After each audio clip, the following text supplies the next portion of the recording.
Okay, I'll declare the meeting open. I'm Darcy Byrne, I'm the Mayor of the Inner West. I begin by acknowledging the traditional owners of the land and by paying respect to their elders, both past and present. I don't think we have any apologies, but we've got 3 requests for remote attendance. Oh, okay, sorry. We've got a leave of absence which has been tabled from Councillor Sardulius, who's away. And then we've got 3 requests for remote participation from Councillors Atkins, Scott and Lockie. Will someone move that? Councillor Drury will move that they be accepted. Is there a seconder? Seconded by Councillor Stevens. All those in favour?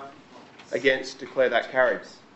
For the benefit of the members of the gallery, we'd like to let you know at the beginning of the meeting that these proceedings are recorded. They're broadcast live onto YouTube. As is required by the Local Government Act, so the comments that you make in the public domain can have legal consequences. I'll now read the Statement of Ethical Obligations.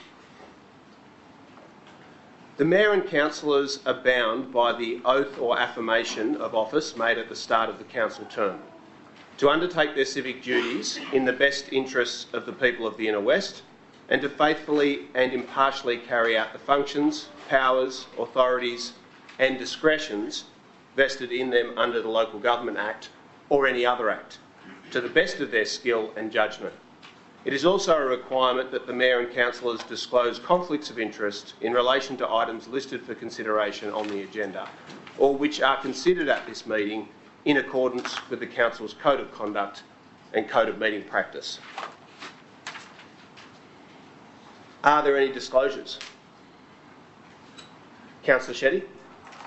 Yes, I would like to declare a non-significant non-pecuniary interest. I am the member for Balmain at the state level, and I have a representative on the local traffic committee, so I would just like to declare an interest in that item, but as it will not impact my ability to vote because it's non-pecuniary and non-significant, I'll remain and vote. Thank you. That has been tabled. Councillor Howard? Thanks. I also declare a non-significant non-pecuniary interest in item 8, the local traffic committee meeting on 20th of May and the 3rd of June 2024, as I work in the ministerial office of the Minister for Transport, who in her capacity as the member for Summer Hill has a representative on the local traffic committee. I'll remain in the meeting during discussion and voting as the vote of the state member is exercised through a representative. I also declare a non-significant non-pecuniary interest in item 23, improving the Cooks River walking and cycling trails, and item 32, safer walking around Mackie Park to Tempe Station, as I work in the office of the Minister for Transport. Both of these items reference the closure of the T3 Bankstown line, but do not substantively regard that matter, and as such I do not believe they constitute a significant conflict, and I'll remain for discussion and voting. Okay, thank you for that. Any further disclosures? If not, will someone move the acceptance of those disclosures? Councillor D'Arienzo, seconded by Councillor Langford. All those in favour? Against? Declare that carried. Can I ask everyone to please join me in a moment of quiet contemplation?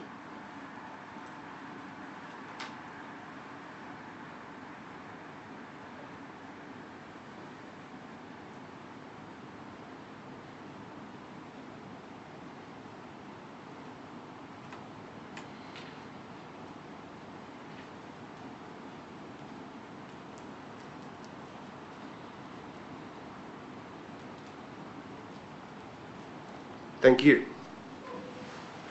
We'll move on to the confirmation of the minutes of the meeting of the 21st of May and the meeting of the 4th of June, an extraordinary council meeting. Are there any clarifications or corrections to those minutes? If not, will someone move their adoption? Councillor Stevens will move that way, seconded by Councillor D'Arienzo. All those in favour? Against? Declare that carried unanimously. Okay, we'll move on to the public forum. I'm going to read out the list of items for which we have speakers who've registered. So if you believe that you've registered and your item's not read out now, come and let us know because it means something's gone wrong with the process. So the first is item 5, post-exhibition Heritage Pubs planning proposal. Item 6, Callum Park Tidal Baths project update. Item 8, Local Traffic Committee meeting, 20 May 2024 and 3 June 2024. Item 22, notice of motion, Steel Park dog off-leash area and amenities. Item 23, notice of motion, improving and connecting the Cooks River walking and cycling trails. Item 30, Ashfield Public School artwork. Item 31, Sydney Gay and Lesbian Choir. And item 32, safer walking around Mackie Park to Tempe Station. There's no one who's been missed out. We'll go to the first of those. That's item 5, Heritage Pubs Planning Proposal. The first speaker is Richard Keogh of Rozelle, representing the Bridge Hotel.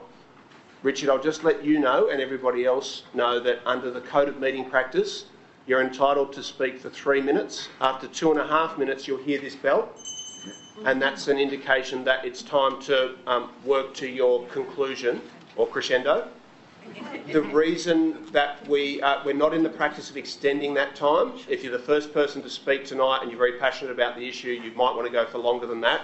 But if you're the last cleaner who has to leave here tonight after midnight, you wish that everybody else had stuck to time. So that's why we try to be disciplined about it. Richard.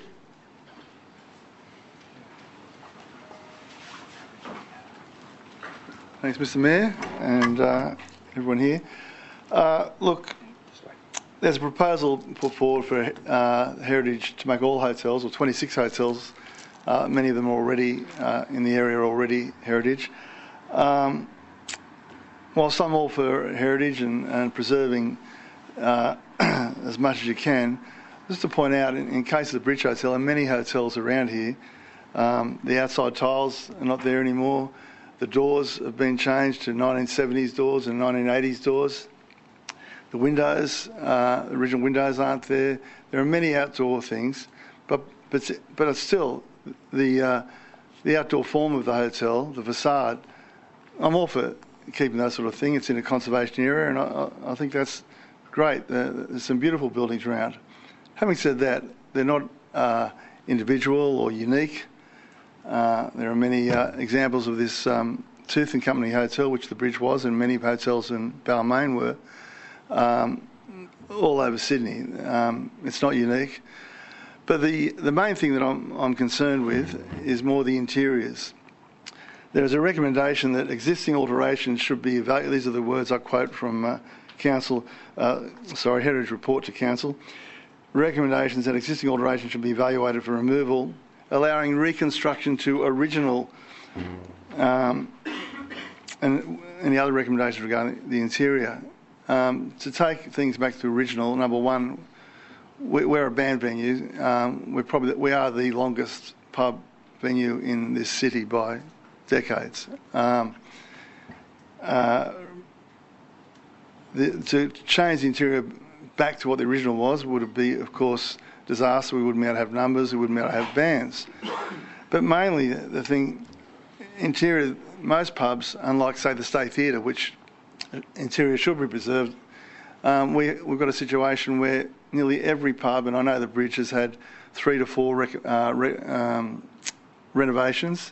Bars have been knocked out, removed. There's nothing original there. There's no original carpet or lino, or windows or light fittings or wall finishes or bars. You're preserving something that is not original. You're preserving something that is not heritage, and it would make it extremely difficult. I mean, what am I supposed to do with the walls? We have all our posters signed by some of the most famous bands on the planet, let alone Australia, drilled into the walls. Are we allowed to drill in the walls? How far does it go? The point being, the interiors are not original. They haven't been inspected either. The Heritage advisor of the council said he hasn't inspected many of the interiors, and he certainly hasn't inspected the hotel. So I don't know how anyone can really vote on something that hasn't been inspected in the first place. The exteriors were. Richard, I'll ask you to conclude as your time's up. Okay, 30 seconds? Is that it? Yeah. Go for it. Okay, thanks. So in retrospect, I would say, look, I'm all for the exterior, but interior, I would suggest that there's nothing there to retain. It's not of heritage value. And just because it's a social area, that we only need 1 out of 7 to have a heritage thing, but every pub, every cafe would fit that criteria. Anyway, the internal is something that I think we should talk more about, especially with the environmental plan coming up at the end of the year. And we need more discussions. I think all the hoteliers would, rather than make a decision on interiors tonight, to actually have more discussion on this and input, because you're preserving something that is not heritage. Thank you, Darcy. Thanks very much, Richard. Our next speaker is Penny Hewlett of Enmore, representing Kelly's on King. Good evening, my name is Penny. I've run pubs in the Inner West for about 20 years. They're my livelihood, they're my home, they're my family business. I'm here to speak to you about three things tonight: the proposed listing for Kelly's on King in Newtown, the financial and operational impacts of a heritage listing on a hotel, and some concerns about the consultation process. Kelly's was a pub for a very long time, then it was McDonald's, and then we took it over and turned it back into a pub. So during its McDonald's years, the internal spaces were completely gutted, and as a consequence, Kelly's interiors are excluded from this proposed listing. The council agree that the only built heritage significance for Kelly's is the exterior. The planning proposal seeks to identify pubs that are, and this is a quote, most in need of further heritage protection. Kelly's sits within a heritage conservation area, so the exterior, the only part of the proposed listing, already has excellent heritage protection. It doesn't need this heritage listing. The listing can't provide further protection. What it will do is create serious financial impacts for Kelly's and for a lot of the hotels on this list. A heritage listing reduces the value of the land in the business. It just does. That, in turn, will lead to a breach of banking covenants and loan agreement defaults. Most businesses I know have loans. At this point, a bank can restrict or remove a hotel's funding, forcing an immediate pay down of debt, partial or fully, and the sale of a hotel. I know it sounds extreme, but businesses everywhere at the moment are having really tense conversations with their banks, and for some of these hotels, including Kelly's, it's not extreme. You know, it's something that we're seriously concerned about. Insurance will be more expensive. It's already eye-watering and hard to secure in the hotel industry, and the DA process, property improvements and maintenance will become far more complicated. Hotels do lodge quite a few DAs for various operational reasons, so this is a real and constant concern. There are positive actions that Council could have included to reduce some of these risks and costs for heritage-listed hotels, but they're not part of the proposal. It brings me to the consultation process. In the statutory consultation meeting that we had with Council staff earlier this month, hotel owners were told that our concerns were being voiced at the 11th hour. We'd met the deadlines for response submission. We were there in the consulting meeting, yet we're told we're too late, that the matter's listed for decision in a few weeks, reports are unlikely to be altered, it's just too late. That's not a real consultation. So in conclusion, I just ask for two things at this point. I request that Kelly's be removed from the group of hotels proposed to be heritage listed. We turn Kelly's back into a pub. We love it being a pub. Its heritage significance is already fully protected in a heritage conservation area. We also ask that the heritage pub planning process pause to allow more time for real consultation with hotel owners about individual hotels, rather than rushing this through as a mass listing. 21 of the 26 Penny, hotels I'll ask you to conclude your remarks. Are in heritage conservation areas already, so remain well protected if this process of consultation does continue. Thank you very much. Thanks very much. Now I've got this really embarrassing situation where I'm going to mispronounce an Irish name, which is not good when your name's Darcy Byrne, but the next speaker is Michaela O'Donnell. You nailed it first time. I'm very impressed. Thank God. I was getting worried about that. My daughter's name's Sinead, so you'd think I would get it right. So that's probably the first time it's happened, but on that. So I'll just briefly introduce myself. Me and my fiance live in Newtown. Like many others, we rent, and we have faced relentless housing cost pressures over the last few years. Despite having well-paying jobs, the prospect of ever buying a house in the Inner West seems increasingly distant. Adding to these cost pressures by further restricting development is not an appropriate move from the council at this time. This is especially the case given that many of these pubs are of dubious heritage value and there hardly seems to be overwhelming community support for protecting them. On the costs, this policy change is clearly intended to add more restrictions on development. We can argue about the magnitude, but the direction is clear.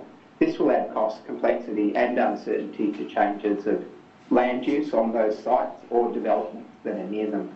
It also adds to cost, complexity and uncertainty for their existing owners, as we have heard, who want to make improvements to what are in some cases quite decrepit buildings with poor environmental and accessibility credentials. Now to the lack of benefits. 26 pubs is a large number of sites to restrict housing on or around in one go. It's striking that the Heritage Report recommended the listing of every single one of the pubs considered. Either the council is unbelievably good at choosing sites and the report was a waste of money, or the bar for heritage listing has been set far too low. The public consultation received 23 submissions in favour. In a council area of 190,000, not even one person per pub cared enough to make a submission. I think that tells you something. Every single owner who made a submission was also against. This is hardly a groundswell of support. I personally live near several of these pubs. They're nice, but I could live without them. I don't want to live in a museum to the 20th century. I want to live in an affordable house in a dynamic and changing suburb. When you read things like the heritage value is people used to enjoy listening to live music here in the 80s, you sort of start to wonder what the council's priorities are.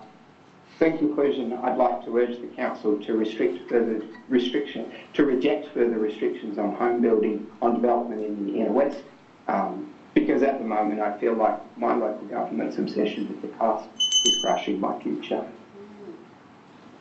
I'm not sure if I agree with that. That was a pretty good line.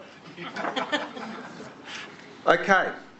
Next item, item 6, Callan Park Tidal Baths. Our first speaker is Louise Appel of Lilyfield, who is online. Louise, are you there? Yep, I'm here. I'm just getting my video up and running. That's all good. We can hear you loud and clear. Thank you, Mr Mayor, and thank you, councillors. As the proposal exists in the minutes, I am against it, and that's primarily because of a lack of transparency. You get good community feedback when the community have good data. Of course, the community want a tidal pool. I want a tidal pool, just not this one, and the reasons are particularly things like accessibility. It shouldn't be seen as a positive. The nearest public transport is buses. They're a minimum of a 20-minute walk from Balmain Road or Victoria Road, and it's very hilly terrain. On the 23rd of April, we sat at a local matters forum, and the Inner West Council announced the Bay Run to soon be vehicle-free. This is supported by the Landscape Structure Plan and follows the closure of Waterfront Drive to cars. There is a supporting DA, which is 2022-0449, which was approved last year for a car park on Wharf Road, which is about 250 metres or more away from this pool. Greater Sydney Parklands do not have a plan for emergency access to the waterfront in their current active DAs. If it is even possible to build a new path to the pool in a significant heritage listed parkland, those people with disabilities have first to get to the new path. The next point is the safety of the site. There are really well established oyster beds and they're on Callan Point rock shelves. Now the pontoon is closer to those rock shelves and diving will be super dangerous. The Inner West has a bigger proportion of the age groups that are overrepresented in drowning statistics. The Lifesaving Society states that wherever possible, unpatrolled swimming spots should be avoided, particularly for less accomplished swimmers. The current proposal does not include lifeguards. On security, Callan Point is without exception the most remote part of Callan Park, particularly at night. Some swimmers will use the Bay Run or be picnicking, others may not swim in daylight hours. Callan Park is a beautiful and safe place during the day, but there are no restrictions on alcohol consumption and many dark corners after sunset. I know this. I have lived next door to Callan Park for nearly 35 years. If anything goes wrong and you have no access to emergency services, you've got a really big problem. And then on facilities for swimmers, the council have conceded an outdoor shower in the latest draft of the plan. This will last only as long as it takes for vandals to find it. There are no residences, therefore no eyes at Callan Point. The nearest toilet's 180 metres away. There's also one at King George Oval, but there is nowhere to change. There are no shops or cafes of any kind. Mort Bay got proposed to have a tidal pool. Locals have swum there for years, including during COVID. It is such a better alternative. It's enclosed by a park with toilets, with footpaths, a residential area, including cafes, and there is public transport right at water's edge. I would prefer a council that looked after the personal safety of its community, including the age groups known for unusual risk-taking behaviours, particularly at night. For a third of any given 24 hours, Callan Point is remote and isolated, the worst possible place for a supposedly safe community pool. For a healthy, resilient, caring community, there are way better ways. Louise, I'll ask you to conclude your remarks, please. That's it. I've got one line left, Darcy. It's the best one, though. Go on. It is the height of presumption and arrogance to commit nearly $4 million of ratepayers' money into a vanity project in an election year without making all of the shortcomings perfectly clear. And that's it. Thank you for that. Our next speaker is Paul Power of Rozelle. Good evening. Thanks for having me speak. My name is Paul Power. I'm an executive member of Friends of Callan Park. I'm going to read these points because I have a number of points to get through, so sorry for not speaking to you direct.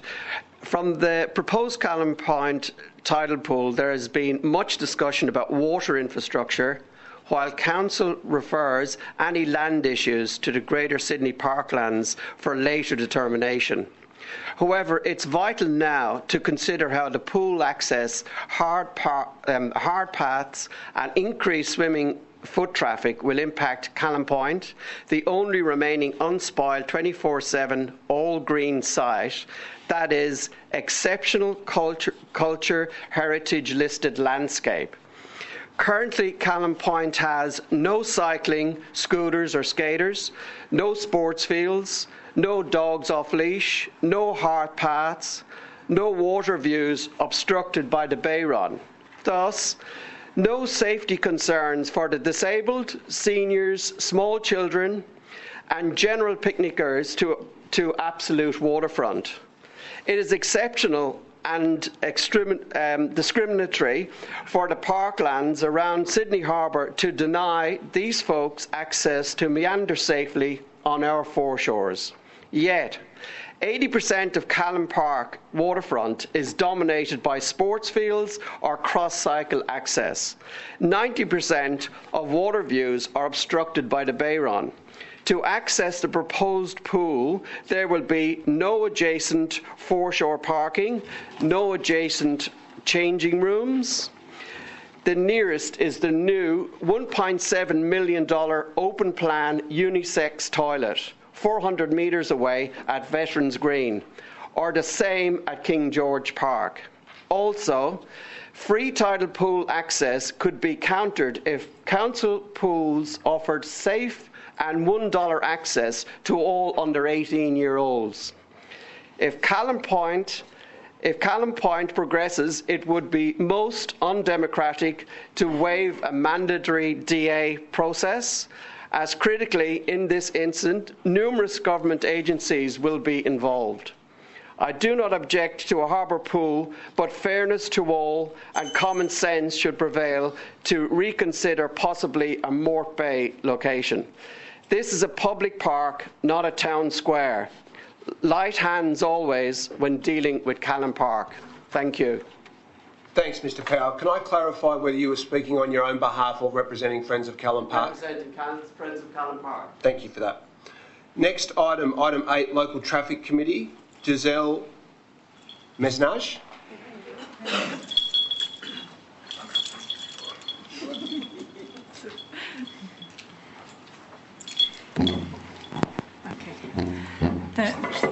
Okay. Thank you, Mayor, and thank you, councillors. I want to thank Manod for clarifying what the council will be considering tonight, because when I attended the local traffic committee, at least I was concerned that one of the crossings being proposed tonight, of the two crossings, are on the Cardinal Freeman Village, and Manod very explained really well that what was being proposed is a raised crossing, but that there will be scope at there's a community workshop being arranged, and that some of the concerns I have about these new flat top crossings will be addressed at the community workshop, and so thank you.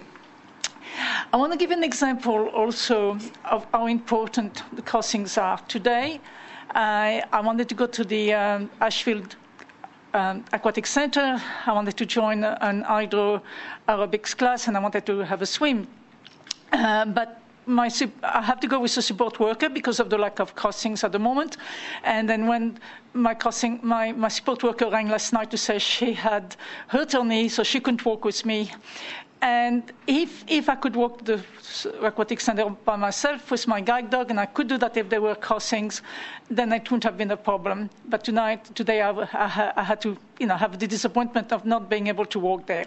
And so I really urge you to not only create those crossings as quickly as possible, but also to make sure that these are accessible crossings for people who are blind, and you've got the documentation on that.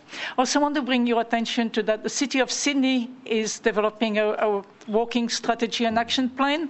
I've been participating in that, and the good news is last night at the Sydney City Council meeting, there was an amendment passed through some of the work we've done with one of the councillors, and the council adopted their strategy, but part of the amendment is that they will be working with the Inner West Council and the community workshop and Better Streets to copying some of the activities we're doing in the Inner West. So the City Council has already taken note of what the Inner West Council has been doing with the crossings and making sure they're accessible.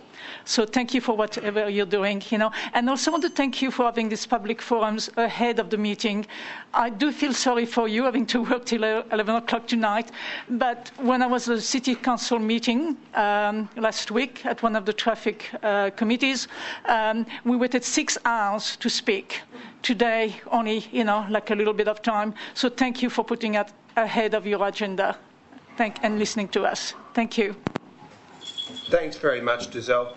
The next item is item 22, Notice of Motion, Steel Park Off-Leash. Just one, Jenny Moon, Mayor, Jennifer Moon from Guide Dogs was, I'm not sure if her registrations to speak I think she's here to speak with me. I thought I registered, so apologies. Is that all right to speak for 3 minutes? That's fine. What's your name? Jennifer Moon from Guide Dogs. Okay, thanks very much, Jennifer. Thank you. Yes, just on behalf for Giselle and her issue. So Guide Dogs, Principal Advisor for Access and Stakeholder Education. This is a much bigger issue than what we're dealing with what Giselle is dealing with.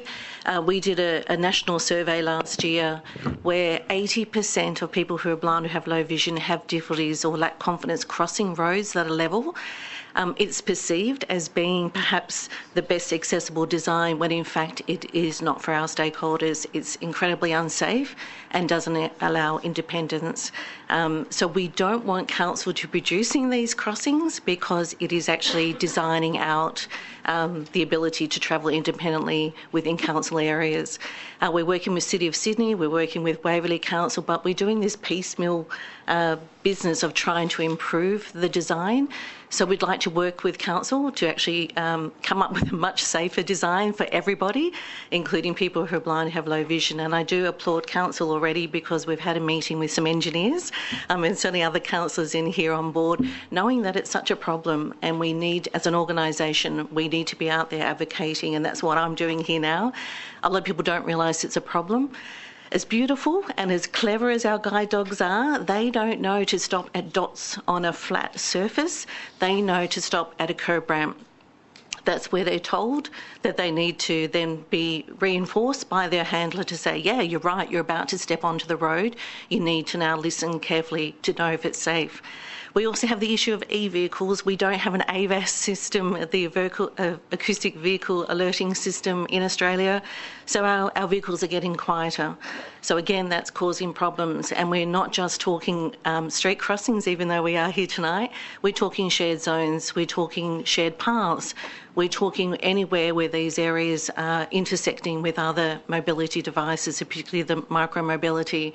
So the survey highlighted these massive things that are coming through with urban design.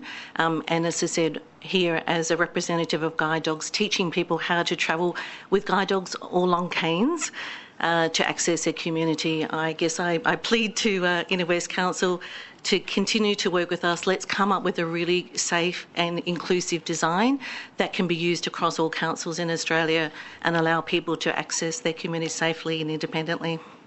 Thank you. Thank you very much for that. Next item is item 22, Steel Park dog off-leash area, and the first speaker is Therese Skinner of Marrickville, who is in person. Thank you, Mr Mayor. Thank you, councillors. My name's Therese Skinner. I'm representing Marrickville Football Club today. We have objections to the Steel Park off-leash dog proposal based on the following. Significant impact on the quality of the playing surface. The digging of holes increases the risk of serious injury and makes it very dangerous for kids to play football. It's dangerous for the kids at their training sessions and while they're playing matches, dogs running around off-leash, chasing the ball and chasing them, and this has happened in the past. We already have examples of owners allowing dogs off-leash and those dogs attacking other dogs or children whilst they are playing.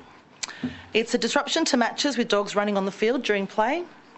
Irresponsible dog owners not following their dogs and cleaning up their mess becomes unhygienic for kids, stepping on poo while they're playing around the football field. Most importantly, Marnie Park is just across the road, and that is already an off-leash dog park, and there's also McNeely Park just up the road from there as well. Thank you for your time, and just wanted to let you know that there are objections. Thank you very much for that. That was very succinct. Our next speaker is Bella Mystery of Marrickville, who's online. Bella's unable to attend this evening. She's had to go to hospital in an emergency. Oh, okay. I'm very sorry to hear that. Are you here to speak on her behalf? No, I'm speaking separately. Okay. Danielle? Yes, thank you, Mr Mayor. Okay, thank you. Please proceed. Thank you, Mr Mayor and councillors. Council's 2023 figures suggest there are 42,000 pet dogs in the Inner West. Assuming an even distribution across all of our area, that's 6,774 dogs in Marrickville, and there are 4 off-leash dog areas for all of those dogs. Currently, Marnie Park is, as the previous speaker has said, just across the road, but it is a very busy oval used regularly for sporting events, and when those are on, there is no available area as the entirety of the off-leash dog area is covered by the sporting oval. What we are seeking for at Steel Park is an area that starts partway up one football field and goes up to Thornley Street, nearly half of which is not part of the sporting field. I do hear the previous speaker's concerns. However, I would like to speak to what I've witnessed. I'm not actually a dog owner. I have lived locally for 10 years and have regularly walked through Steel Park and made friends with a lot of the dog owners. It's a thriving community. Obviously, everyone there is currently 100% law-abiding and dogs only escape occasionally. However, the locals perform very useful roles. Most of the dog dirt that's left behind is not left by the locals, it's left by visitors. People bring their dogs to pick up their kids, they're not prepared, they haven't brought their bags, their dog has an accident, they walk quickly away, and I can't blame them. The people who are there with their dogs pick up after the others. There are holes made in the field, yes, but not all, sometimes by dogs. Those are filled in by owners, quite often by birds, by the various foxes and other wildlife that live in the area. Those are also filled in by owners. Because the dog group are there daily, they're aware of the park and its needs and state, and they act proactively to make sure that it's kept in as good a condition as is possible. The dog people have been very useful. Not only do they pick up rubbish and dog waste, they've also helped train and socialise a generation of pandemic puppies. They've helped a large number of lost children find their parents and stayed with children whose parents have been delayed in picking them up from sport. In the last year, there have been 4 children who've used my phone to call mum and find out where she is, and we've made sure each one of them got back to where they were meant to be. We've caught a smaller number of runaway dogs and children that have come from either people picking up their children or people walking their dogs along the river path. They always stop to see the local dogs and have a quick sniff and get a treat. And we provided significant passive security for other park users. Last year, I put together a petition which had over 100 signatures calling for this area to become an official dog park. It also asked for other amenities which would be useful for all other park users, including extra bins and bubblers, neither of which are currently visible from the sport field that is used, and better access in terms of crossing Illawarra Road, which, as we all know, is a not very person-friendly road at the moment. Thank you for your time. Thank you very much for that. Our next item is item 23, and the first speaker is Andrew Thomas of Campsie. We have one more speaker on that with Alison. I did try to register. We had Therese, Bella, who's unwell, and then Don Yale. They're the only 3 that we have listed here. Who else did you have? Alison. Alison? Alison, yeah. Okay, you attempted to register, did you? Yes, I did. Okay, no worries. Do you want to come forward and let us know your views? Are you for or against? I'm for. Look, I know there's a lot more important issues tonight to be discussed than a couple of small dogs. Well, probably at most about a dozen small dogs being off lead. And look, we're willing to share the space with the football fields. We're not asking for the football field to move. We're just asking for, when the footballers are not there and not training, that we're able to take our dogs off lead. And I have to say, look, we're a really responsible bunch of people. I spend my time picking up some people's dog poo who are not part of our group. And unfortunately, I just consider that part of my duty. And another thing is, the holes in the football field, the field is a bit of a mess. And it's a bit of a mess also because of the footballers themselves. So I think it's a little bit unfair to put it all down to all these dogs digging these massive amounts of holes, which is just not happening. And another thing is, there's a lot of rubbish there. I don't want to cast aspersions on who's putting the rubbish there, but people come down with their coffee cups, their takeaway food, and all along the side where the football people train and that. I'm not saying it's all just you guys, and I'm not saying it's you, and I'm sure most of you are not doing it. I'm just going to ask you to address the meeting. Sorry, okay. But we need a rubbish bin, because the place at some points is a pigsty, and around the Steel Park area, in terms of the recreation area, and around the child welfare, the child centre, there's full of rubbish because there is just not enough rubbish bins, and it looks terrible. And I really don't want to be turned into an old woman with a plastic bag picking up other people's rubbish. And a second thing, we could actually do with some water there, not just for the dog walkers, for the people with dogs, but also for the kids and the people practising and playing, particularly in summer. As you know, it gets very hot. So anyway, that's all I have to say. Okay, thank you very much for that. As I mentioned previously, we're at item 23, and the speaker is Andrew Thomas. Thank you for the opportunity to speak in support of motion 23. So I'm here as the Executive Officer of the Cooks River Alliance, representing the Alliance and its purpose to revitalise the Cooks River on behalf of the community. So the motion finds consistency with the Cooks River Alliance strategic plan, particularly focus area 1, River Health.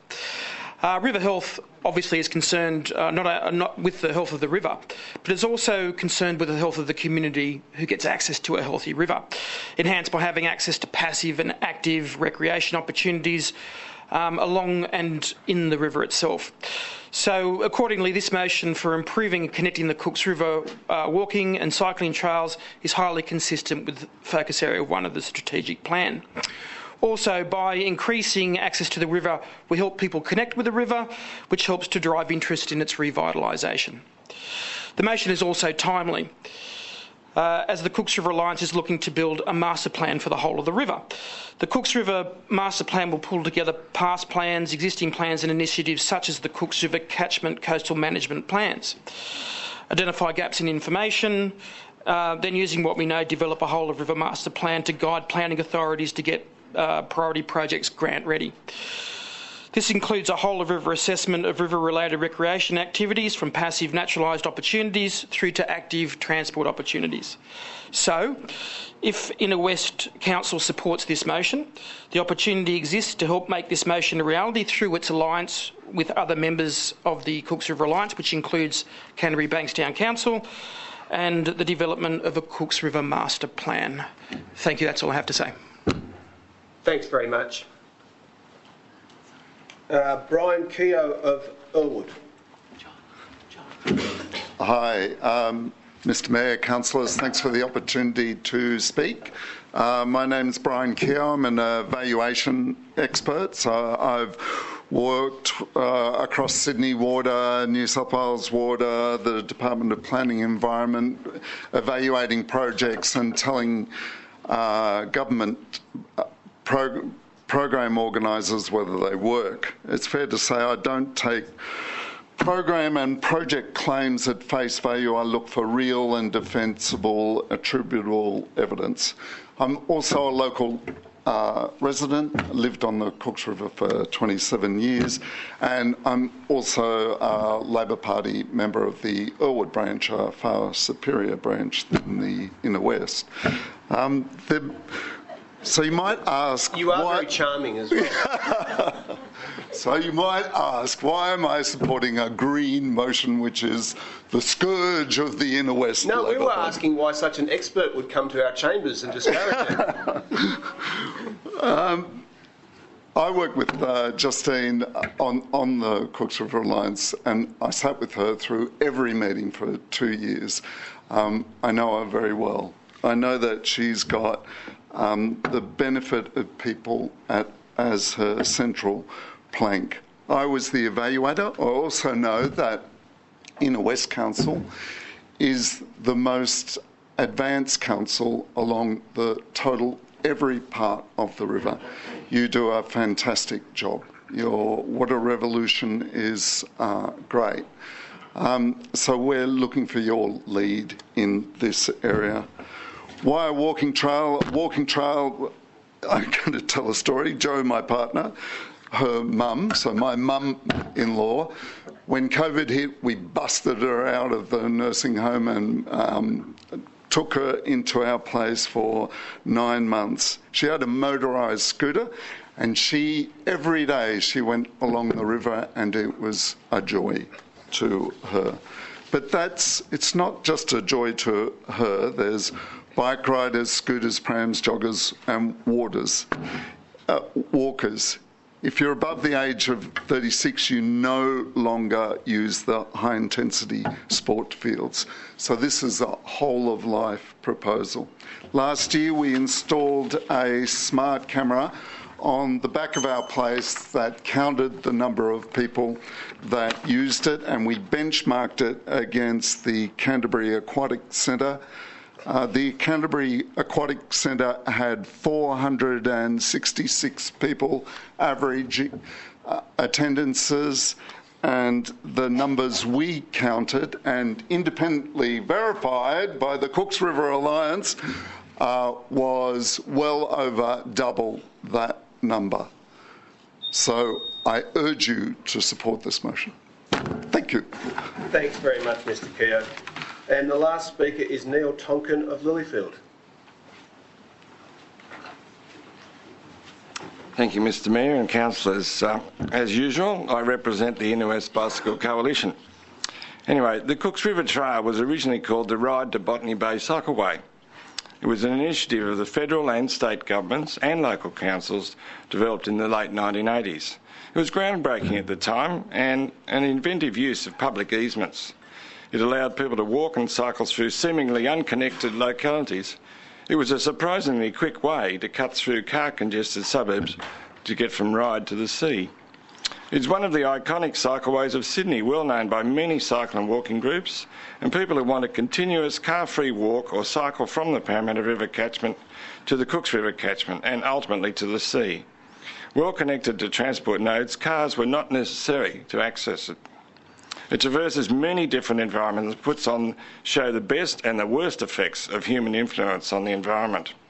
It is, however, a focus for environmental education, citizen science, environmental restoration and heritage and history study, and a draw card for personal exercise. Over time, various organisations have engaged in wayfinding to connect the path to the surrounding suburbs, helping orientation and a sense of place. Often when you walked along it, you didn't know which suburb you were in. You just seemed to be in this strange parallel universe. So that was the purpose of that early efforts. The Cooks River Trail is a fundamental part of the blue-green grid through our municipality. This is a new concept, nevertheless, but an embodiment of what the original trail aimed for, a green space for nature in a densely settled area. This motion asks that a master plan be developed to enhance work that has already been started on wayfinding, exploration of the river and promotion of this resource in our midst.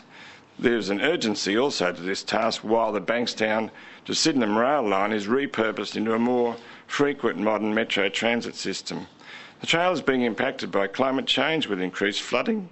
There is a need to have better lighting to improve nighttime usage. Active transport can't be encouraged in pathways that are not safe, especially with the variable work hours that many people have to work these days. Paths need to be amplified and enhanced to cope with the increasing patronage. Wayfinding needs to be improved. We encourage Council to undertake the elements of this motion, engaging with the bordering Canterbury Bankstown Council and the well-established stakeholder groups of the Inner West Aboriginal Service, Aboriginal Advisory Committee, Cooks Valley Association, Cooks River Alliance, Marrickville Golf Club, and ourselves, the Inner West Bicycle Coalition. Great asset to the community. We're seeking it to be maintained and enhanced through a master plan. Thank you. Thanks, Mr Tonkin.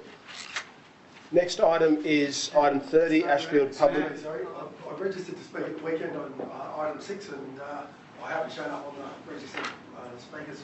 Are you in favour or against? Against. Okay, I was going to say, I thought you might have been in favour. I was going to say we've already had 3 speakers in favour, but do you want to come forward and let us know your name? Is there anyone else, can I just check this first, because I did ask at the start. Sure. Is there anybody else who hasn't let us know that they are intending to speak on an item and tried to register but wasn't listed before? Can I ask the officers just to go and make a copy of the speakers list available? This is the last person that I allow in if they haven't actually demonstrated that they've registered.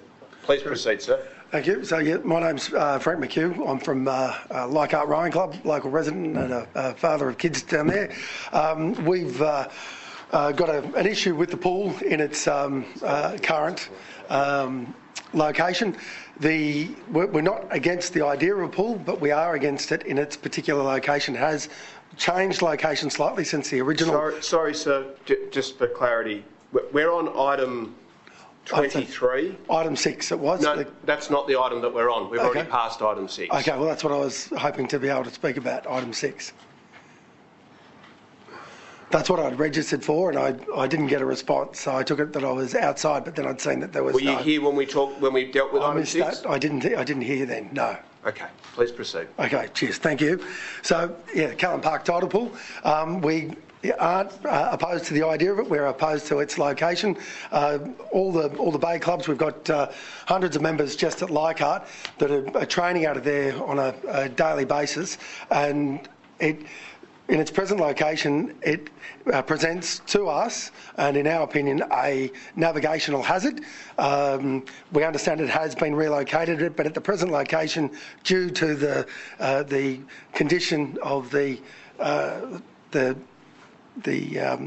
harbour floor, it can't come any closer to the shore because of the contamination and the potential disruption to the contamination. Unfortunately, it sticks it too far out into the bay and interferes with the way we circulate, both during training sessions and during race sessions, or race days. And on race days, we use a 1,000-metre course and a 2,000-metre course. The 1,000-metre course marshals right where the pool is proposed, and there's a lot of congestion in that area already. The sailors as well have taken issue with it. The course itself is the last 2,000-metre course in Sydney Harbour. We have two courses in Sydney, the Nepean and Iron Cove, and to lose that area to great disruption would be really unfortunate for not just the hundreds at Leichhardt, but Balmain, Drummoyne, Haberfield, and a lot of other users of the Iron Cove from as far afield as the Lane Cove River and New South Wales University and Sydney rowing clubs further down the river and other schools in the area too. So it's an effect on hundreds of people for the benefit of few. The other side to it is to have a designated swimming area that remains unmanned and unattended when inviting local kids down. I just think it's a real risk for my children and their kids, well, their friends as well. It's with lifesavers at pools at Drummoyne, Leichhardt and Elkington Park already. I can't see why it's required. But thank you for your time and much appreciate you giving me the opportunity to speak. No problem. Thank you for that. Okay. Item 30, notice of motion, Ashfield Public School artwork. Karen Manning, online. Karen, are you there? Yeah. I am. Thank you, Mr Mayor, and thank you for all the councillors and for all the visitors who are here today. My name is Karen. I'm a Ashfield local and I'm also the artist in residence and an art teacher at Ashfield Public School. I am very much supporting the display of an artwork, a whole school artwork that was created last year with our students. So all 504 students participated in the creation of this artwork. We've partnered with Inner West Council with several artistic endeavours in the past, including the current photographic installation, which is on display at the Newtown Art Seat. And last week I was very fortunate to be able to speak to Councillor D'Orenzo, who kind of floated the idea of the large-scale work that we created, which is a kind of a giant quilt, essentially, kind of 14 metres by 3 metres roughly, to be on display in council chambers possibly, and so I'm very much supporting that and also offering my time to assist with the installation of that work as well, to not kind of impose on the councils and ratepayers money with the installation of that piece. I think it's just a wonderful, obviously I'm a bit biased, but it's a wonderful example of artwork that is created by students in public education and would be a real endorsement of excellence in public education and staff and students who attend these institutions. So yeah, I'm very much in favour of this work being on display, and I'm also offering my assistance with that piece being installed as well. So thank you. Thank you, Karen. Our next item is item 31, notice of motion, Sydney Gay and Lesbian Choir, and our speaker is Adam Majsay. Apologies. Good attempt. Apologies. Who's speaking for from Stanmore? Thank you, Adam. Thank you, Madam Chair, and good evening, councillors. Thank you for the opportunity to speak tonight. My name is Adam Majsay, and I'm the Music Director of Sydney Gay and Lesbian Choir. I'm here tonight with the President of our choir, Jodie Schneider, and 5 of our 168 members. Not to sing for you, unfortunately, but rather to speak in support of the motion that would recognise and support our choir as a vital part of the Inner West community. First, I'd like to extend my sincere thanks to Councillor D'Arienzo for bringing the motion forward. I also want to acknowledge the Council's ongoing support for the arts, its commitment to fostering diversity and inclusion, and its strong leadership in connecting with and supporting the LGBTQIA+ community. For more than 32 years, the Sydney Gay and Lesbian Choir has been a vibrant and integral part of the Inner West. We promote inclusivity and celebrate diversity through the universal language of music. Our choir is more than just a group of singers. It is a beacon of diversity, inclusion, and quite literally harmony. We provide a safe and welcoming space where members can express themselves, their sexuality, and their musicality freely. The motion before you tonight acknowledges our choir's significant contributions to the cultural landscape of the Inner West. By supporting the motion, the Council would be endorsing an organisation that not only enhances the cultural richness of our community, but also upholds our shared values of diversity and inclusion. Our members, many of whom reside in the Inner West, attend weekly rehearsals, monthly meetings and special Sunday sessions. We host 2 major concerts each year, including historically at Marrickville and Petersham Town Halls. Our performances and rehearsals bring together more than 100 singers each week, which we believe is the largest regular gathering of LGBTQIA+ people in Sydney, fostering a sense of belonging and connection among our members and the wider community. Regular access to Inner West Council spaces for our rehearsals and performances will not only benefit the choir, but will also enhance the Council's commitment to LGBTQIA+ communities and the performing arts.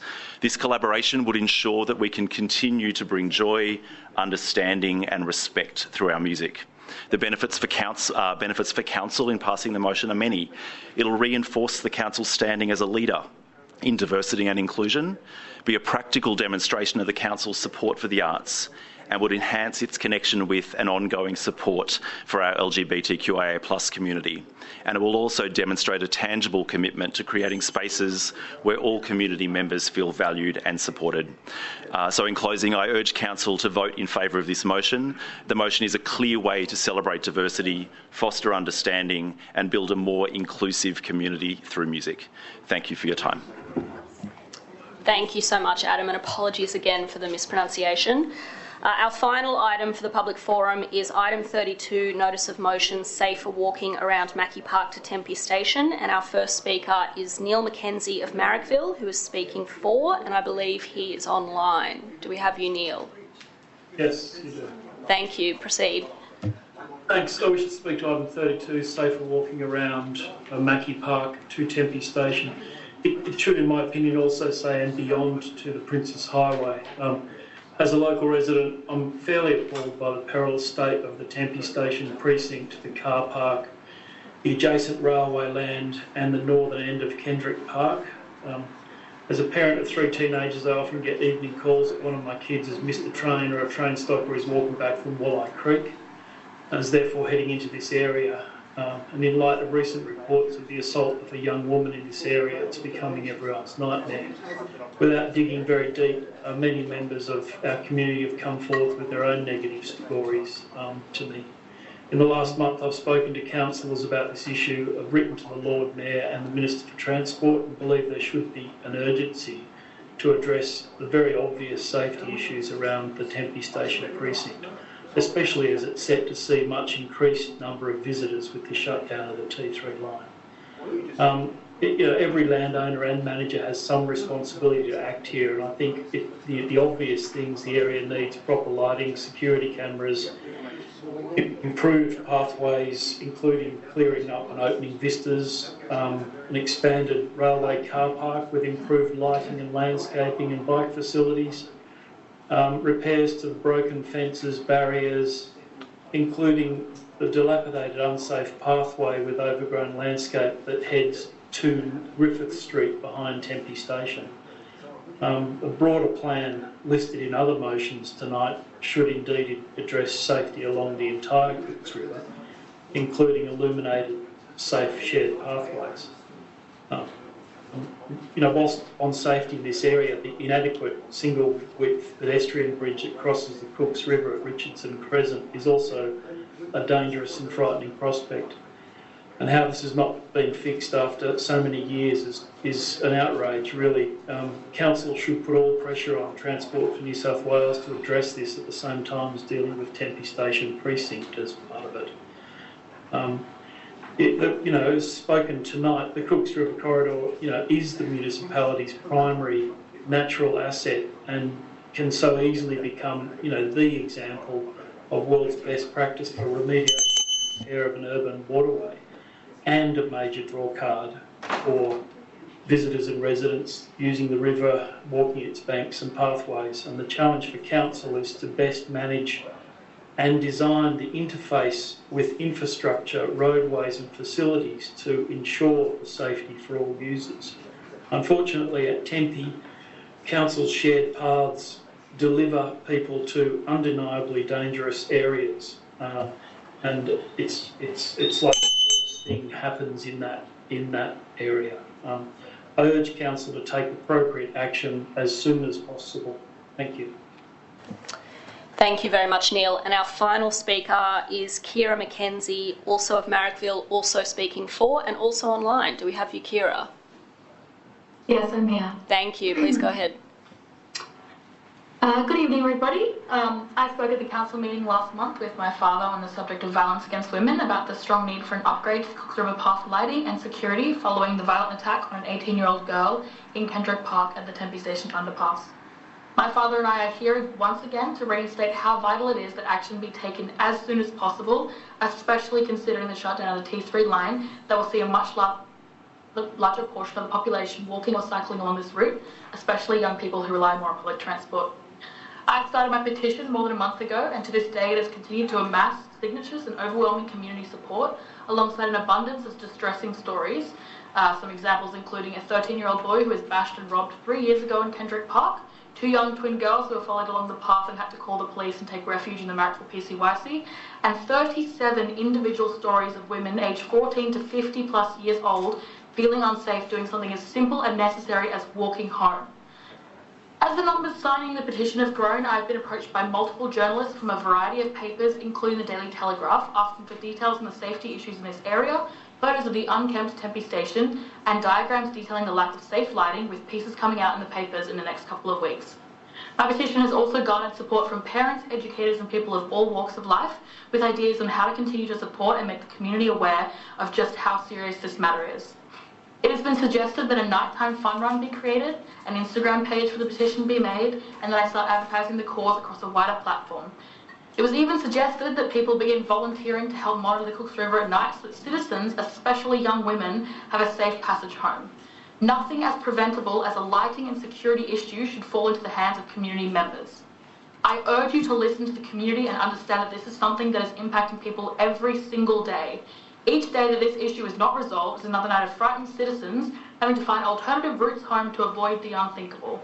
There has been a full month of uncertainty regarding this issue, and not only has this been frustrating for those involved in this movement, but also the entire Inner West community. It is incredibly frightening. The Cooks River should be safer, our communities should be safer, and it is imperative that action be taken effective immediately. Thank you. Thank you very much for that. That concludes all of the speakers that we have from the public gallery tonight.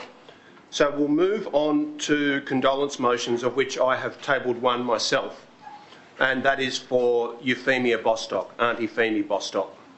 We note with great sadness and respect the passing of Bunjalung and Mununjali woman, Auntie Euphemia Femi Bostock, prominent local Aboriginal elder, 2018 Inner West Citizen of the Year, civic leader and renowned Aboriginal artist, and I might say that it was a very proud moment for me to be able to award Citizen of the Year to someone who's lived such an incredible life. Auntie Femi was born at Tweed Heads, New South Wales in 1936. From the 1960s, her enormous artistic practice encompassed a variety of media, including textile, sculpture and printmaking. Her artistic training took place at the East Sydney Technical College, Sydney College of the Arts and Redfern's Eora Centre. Euphemia was a founding member of Bumali Aboriginal Artists Cooperative in 1987, an organisation that has done more than any other to protect the rights of Aboriginal artists in this country. She worked tirelessly throughout her life to promote the work and artistic capacity and improve the living conditions and rights of Aboriginal artists across Australia. In 1987, Auntie Femi's clothing designs were showcased in Paris at the Au Printemps department store exhibition, Australis Down Under. Other exhibitions include the Museum of Sydney's Bamarad Banger in 1999 and Tactility, 2 Centuries of Indigenous Textiles and Fibre at the National Gallery of Australia in 2003. Auntie Femi's most recognisable work is the possum skin design screen print she produced in 1990. A section of the design was reproduced on an Australian stamp in 1999. Possum skin design fabric is held in the collections of the National Gallery of Australia and the Powerhouse Museum, Sydney, and Auntie Femi's work is represented in the collection of the National Museum of Australia as well. In 2001, she produced a collaborative reconciliation sculpture for the Macquarie University Sculpture Garden. Auntie Femi shared a creative and activist spirit with other members of her family. Her brother Lester, also a great Inner West citizen, and their brother Gerald were founding members of Sydney's Aboriginal Black Theatre in 1972. And Auntie Femi was also present for the early days of the Aboriginal Tent Embassy in Canberra. Bronwyn Bancroft, herself an internationally renowned Aboriginal artist who's made a home in the Inner West of Sydney, wrote in the Oxford Companion to Aboriginal Art and Culture, Euphemia Bostock epitomises all that is special about Aboriginal life. She is the matriarch of an extended family, active in political life, working in many levels of artistic practice, and a mentor for her people. And so I move that Council write to the family of Auntie Euphemia Bostock to express our gratitude for the contribution she made throughout her life to our local community, the cause of Aboriginal justice and equality, Aboriginal cultural life, and to the development of younger Aboriginal artists. And that Council consult with the Aboriginal and Torres Strait Islander Advisory Committee about offering to the Bostock family the opportunity to name the proposed Aboriginal Community Centre at Tempe Reserve in honour of Auntie Euphemia Bostock. I'll move that way. Is there anyone who wishes to speak to the motion? Councillor Howard? Thank you, and thank you for this mayoral minute. It's such an incredible and storied and accomplished life, and such a contribution that Auntie Femi made. I just wanted to share one other sort of story. When I first met Auntie Femi, we were at an elders' morning tea that the council had organised a few years ago.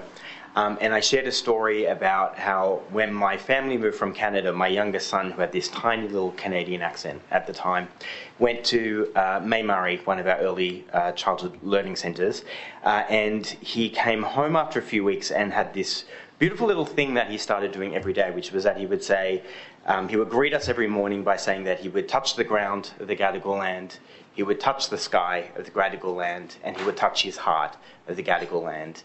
And I shared that story at this morning tea, and this amazing woman bounded up to me afterwards and said, "My daughter made that, my daughter created that." And it was Auntie Femi explaining that her family had made a really huge contribution to our early childhood learning centres and had really fundamentally worked to instill principles of reconciliation and Aboriginal justice and rights, at the earliest level where our kids engage and learn in our community centres. And she was beaming, just so proud of the contribution that she made and that her family made to the local community. And that's how I'll remember her, just that absolute beaming joy for her family and the work that she had done locally. Thanks very much, Councillor Howard. Councillor De Cruz? Thank you, Mayor, for bringing forward this condolence motion. Auntie Femi was a much loved and revered founding member of Marley. I had the pleasure of meeting Auntie Femi on numerous occasions at several functions at Marley. In one occasion, Auntie Femi told me that she had held her father's hand while they door knocked for the 1967 referendum. I think that's quite significant. And I think the other thing is that we mustn't forget that she's left behind lots of beautiful textiles and pottery that we can all enjoy. So thank you for bringing forward the condolence motion. Much deserved. Thanks very much, Councillor De Cruz. Any further discussion? If not, I'll put that motion. All those in favour? Against? Declare that carried unanimously. The next mayoral minute is congratulations to Inner West Citizen of the Year, George Katsy, who is the Petersham Bowling Club President and is the 2024 Inner West Citizen of the Year. The award is in recognition of the leadership Mr Katsy has shown in transforming the Petersham Bolo away from reliance on poker machine revenue. The PBC has set such a groundbreaking and positive example for other community clubs across the Inner West. George has been an Inner West local since 2001. He took over as president of the Petersham Bolo in 2006, saving a failing club that had been slated for redevelopment. He wasn't a bowler, but he did lead a team that reimagined what a community club could be by removing poker machines and creating a thriving arts, music and community hub, increasing turnover by over 850% across 17 years. Inner West Council has resolved previously to initiate a program of assistance for not-for-profit community clubs to support them to transition away from reliance on poker machines. The awarding of the Inner West Citizen of the Year to Mr Katsy creates an opportunity to work with him on establishing this program. And so I move that Council congratulate Petersham Bowling Club President George Katsy on being awarded Inner West Citizen of the Year, and that Council receive a report to the August Ordinary Council meeting on how Council's Love Your Club program can provide incentives and assistance to community-based clubs to transition away from reliance on poker machine revenue. Mr Katsy is to be consulted in the development of the report and its recommendations. I'll move that way. Deputy Mayor. Thank you, Chair. I just also wanted to speak in support of this. I was very honoured to present George with his Citizen of the Year award a few weeks ago with you. He is a very fine choice to be our Citizen of the Year. I'm also lucky enough to live around the corner from the Petersham Bowling Club. I walk past it almost every day, and so I'm able to see firsthand just how thriving and vibrant it is and how much it has transformed into a genuine community hub. It's so much more than just a bowling hub. It's a live music venue. It's a community meeting space. It's a fantastic event space. They host a whole range of events there. It's a community tool shed as well, and it's enjoyed by young and old and furry residents of the Inner West as well. And it's an absolute gem. And it's really, really impressive what George and the team have been able to do. They've truly led the way in showing how bowling clubs can transform and modernise into the future without a reliance on poker machines. And I'm really looking forward to working with George to help guide some of our other clubs to do the same. And I think it's really important when so many clubs across New South Wales are struggling today that we do what we can to show clubs that there is another way to continue and to be successful and to be there for the community. So thank you for moving this. Thanks very much, Deputy Mayor. Any further discussion? Councillor Langford. Briefly, please, Mayor. I've got Councillor Langford, then Councillor Atkins. Thank you, Mayor. I just wanted to say I strongly support the motion. Thank you for bringing it forward. It's really amazing to have Petersham Bowling Club and see the transformation over many years, and it's really wonderful to have a place that is pokey free, and I think this is a great opportunity to share that learning amongst other clubs around the Inner West that we can actually get rid of pokies and have thriving community spaces. Thank you. Thanks very much, Councillor Langford. Councillor Atkins. Just very briefly to add to your congratulations, George is an incredible member of the community, and the work he has done at Petersham Bowling Club is amazing. And you know, the fact that he led the community there to stand up to Clubs New South Wales when they were told they'd never do it, they'd never be able to have a viable club without pokies, is just incredible. So I echo this. Congratulations. Thank you. Okay, thank you very much for that. Councillor Stamos. Thank you, Mr Mayor. Just a question first to the relevant officer. How many nominees did we have this year for Citizen of the Year? I'll put that question to the officers. Through you, Chair. For Citizen of Year, there were about 10. Yeah, thanks for that. Given that we had 3 councils in the past, we ordinarily would have had 3 different Citizens of the Year for, for an area the size of the Inner West. I think it's fantastic there that George Catsey has won this year, and congratulations to him and the work that he's done.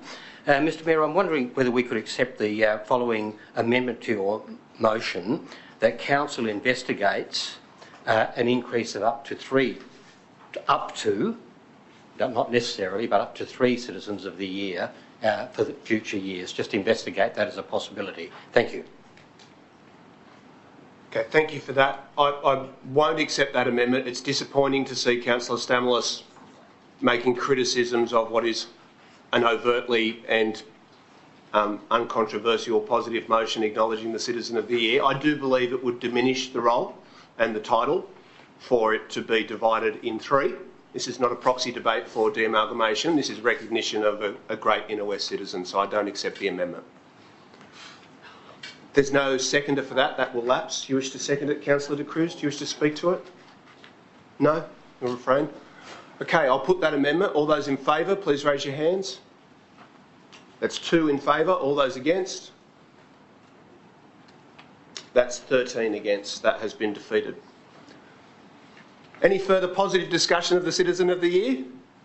If not, I'll put that motion. All those in favour? Against? Declare that carried unanimously. The next mayoral minute is in regards to Leichhardt Oval having been saved.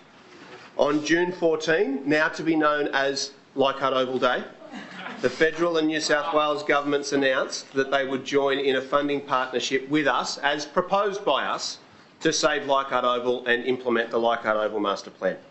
In addition to the $10 million committed by the Inner West Council to the implementation of the plan, the federal government has now committed $20 million and the New South Wales government $10 million, making a total of $40 million investment in the ground. The Council has allocated $1 million in the budget to be adopted tonight to undertake the design of the renovation, and it's important that this work now proceed. So I move that Council writes to the Prime Minister thanking the federal government for the $20 million funding contribution. We similarly write to the New South Wales Premier, and I might add the Sports Minister, if I could just ask the minute takers to include that as well, thanking the New South Wales Government for their $10 million funding contribution. That Council establish a design panel of relevant stakeholders to provide advice on the development of the design of the renovation of Leichhardt Oval. The CEO of West Tigers and the CEO of Sydney FC are to be invited to join the panel, and that Council immediately begin engagement with stakeholders on the first stage of the renovation that will see Leichhardt Oval become a hub for women's sport and a facility fit for elite sporting teams. So I'll move that way. I'm sort of proud of myself for not needing an extension of time to talk about that one. Showing a level of self-restraint I didn't know I had. Is there anyone who wishes to amend the motion or to oppose it? No, Councillor Scott, yes? I would just like to speak briefly in favour of the mayoral minute, and thank you so much for bringing this forward and for your personal advocacy for this project over much more than a decade. It really speaks to your persistence that we were able to achieve this. And I just want to take a minute to reflect on the announcement when we made it at Leichhardt Oval on the 14th of June. What an absolutely positively enthusiastic event we had that day. How many people were there? It was, I have variously described this to people as a hoopla, a circus. It was, so many people were there to talk about how much they cared about Leichhardt Oval. The Prime Minister, 2 state ministers, including the member for Summerhill representing the Premier, and the Sports Minister was there, the Mayor, 2 councillors, the men's West Tigers team, the women's West Tigers team, the women's Sydney FC team, Football Australia, Rampaging Royce-Slaven, the Saving Leichhardt Oval group led by a teenager. Every person who cares about Leichhardt Oval and the future of sports in Leichhardt and Lilyfield at that oval was there to say that they back this and they're grateful. I have never seen so much enthusiasm for a community announcement as I have on that day, and it is just a testament to the grassroots support that this suburban oval has, that we were able to bring so many people there to celebrate it. It was a wonderful day, and I do hope 14 June is now known as Leichhardt Oval Day. Thanks very much, Councillor Scott. Councillor Stamoulis? I have two questions, but will I be getting a running commentary from you before I ask? Are you going to come in on every question? I don't believe you've posed one to me so far. All right, okay. Well, I haven't posed anything to you, but you're opening up your mouth all the time. My first one is to the relevant officer. Do we have the funding, or where will the funding go, the $20 million and the $10 million from federal and from state? Will that come to council, or is that separate to council finances? I'll put that question to the officers. So we're working through how that will come through to council, but it will be a council-run project, so that will be brought to council. The council. Okay. Did you want to add anything, Mr Mayor, before I ask my second question? Now, come on. I know you're not in a good mood. Come on, get on with your second question. Just keep quiet, will you? Councillor Stamoulis. Yeah. Point of order. Point of order. Could Councillor Stamoulis please cease interjecting and speaking so rudely to the Mayor? Councillor Stamoulis, with great respect, I don't think when I'm conducting the meeting perfectly... You comment on everything. Councillor Stamoulis, with great respect, I'll ask you to simply saying stop it for the evening. Sorry, Councillor Stamoulis, with great respect... You're supposed to be a chair, right? Councillor Stamoulis, I'm trying to chair the meeting and you're currently not in keeping with the code of meeting practice. You've interjected several times and asked me to be quiet, despite the fact that I hadn't interrupted you. With great respect, I'll ask you to keep it positive and lift the tone a bit. Please proceed. Yeah. Okay, the second thing is that at the last meeting, we asked whether or not the West Tigers would be using this oval in the future. We're inviting them now to be a key stakeholder in discussions. Do we know, or do we have any further information about whether they'll be using this facility going forward? I have information about that, but I know it displeases you when I speak. So did you want me to address the question, or are you posing it to the officers? Look, Mr Mayor, if you've got the answer, please do so. Thank you very much for that. As was articulated by the Chair of West Tigers, Barry O'Farrell, and the CEO of West Tigers, Shane Richardson, at the announcement, in addition to thanking the Council for their long-term advocacy on the issue and thanking the New South Wales Government and the Federal Government, they said that this ensured that their presence at Leichhardt Oval would be permanent and long-term, and their announcement about the number of games that would be played there next year is pending. There's been various reports about that, but there's 5 games there this year, so that's what we're advocating for.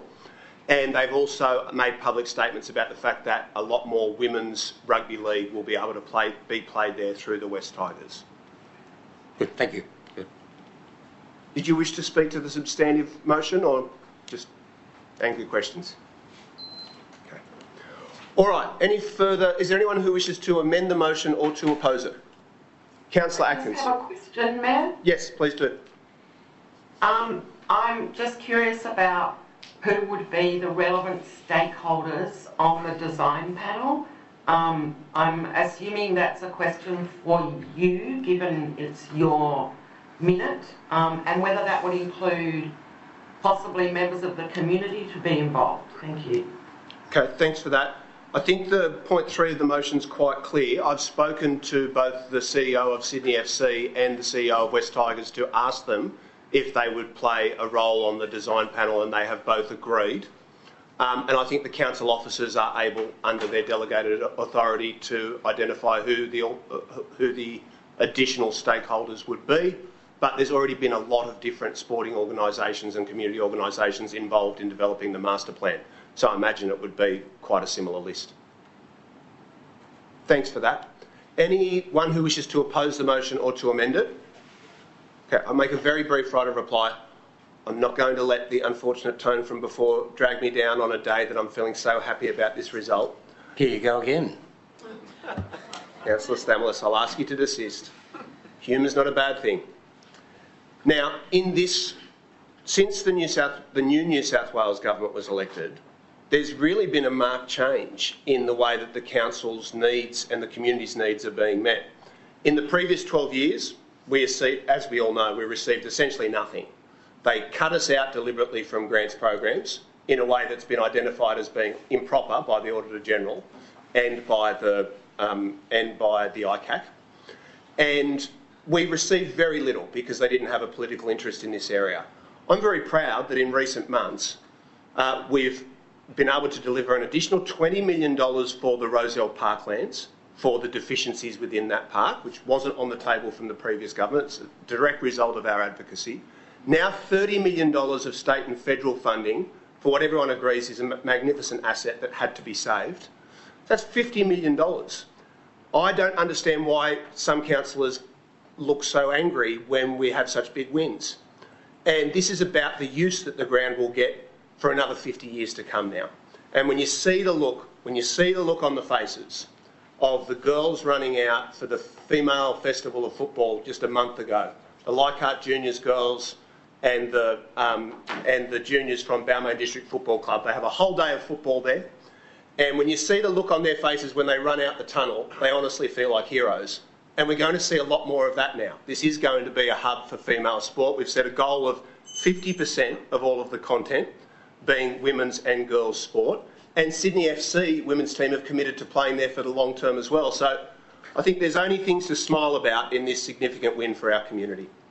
I'll put that motion. All those in favour? All those against? That's been carried unanimously. We'll move on to the next mayoral minute, which is in regards to South by Southwest Sydney and the proposal for a satellite event for that festival to be held on Enmore Road.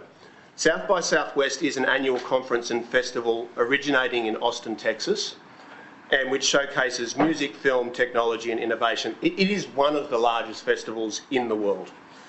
And in 2023, it hosted its first international spin-off event, South by Southwest Sydney, in October last year, with over 97,000 attendees and more than 1,000 events held across 8 days. South by Southwest Sydney is returning in October 2024 with an expansive lineup of local musicians and artists scheduled to perform. The council proposed to the previous New South Wales government that we be included in South by Southwest in the first year. We weren't successful in getting a response from them, but we've had ongoing discussions with the new government about how we can bring the people from across the world to see Sydney's best main street, arguably Enmore Road.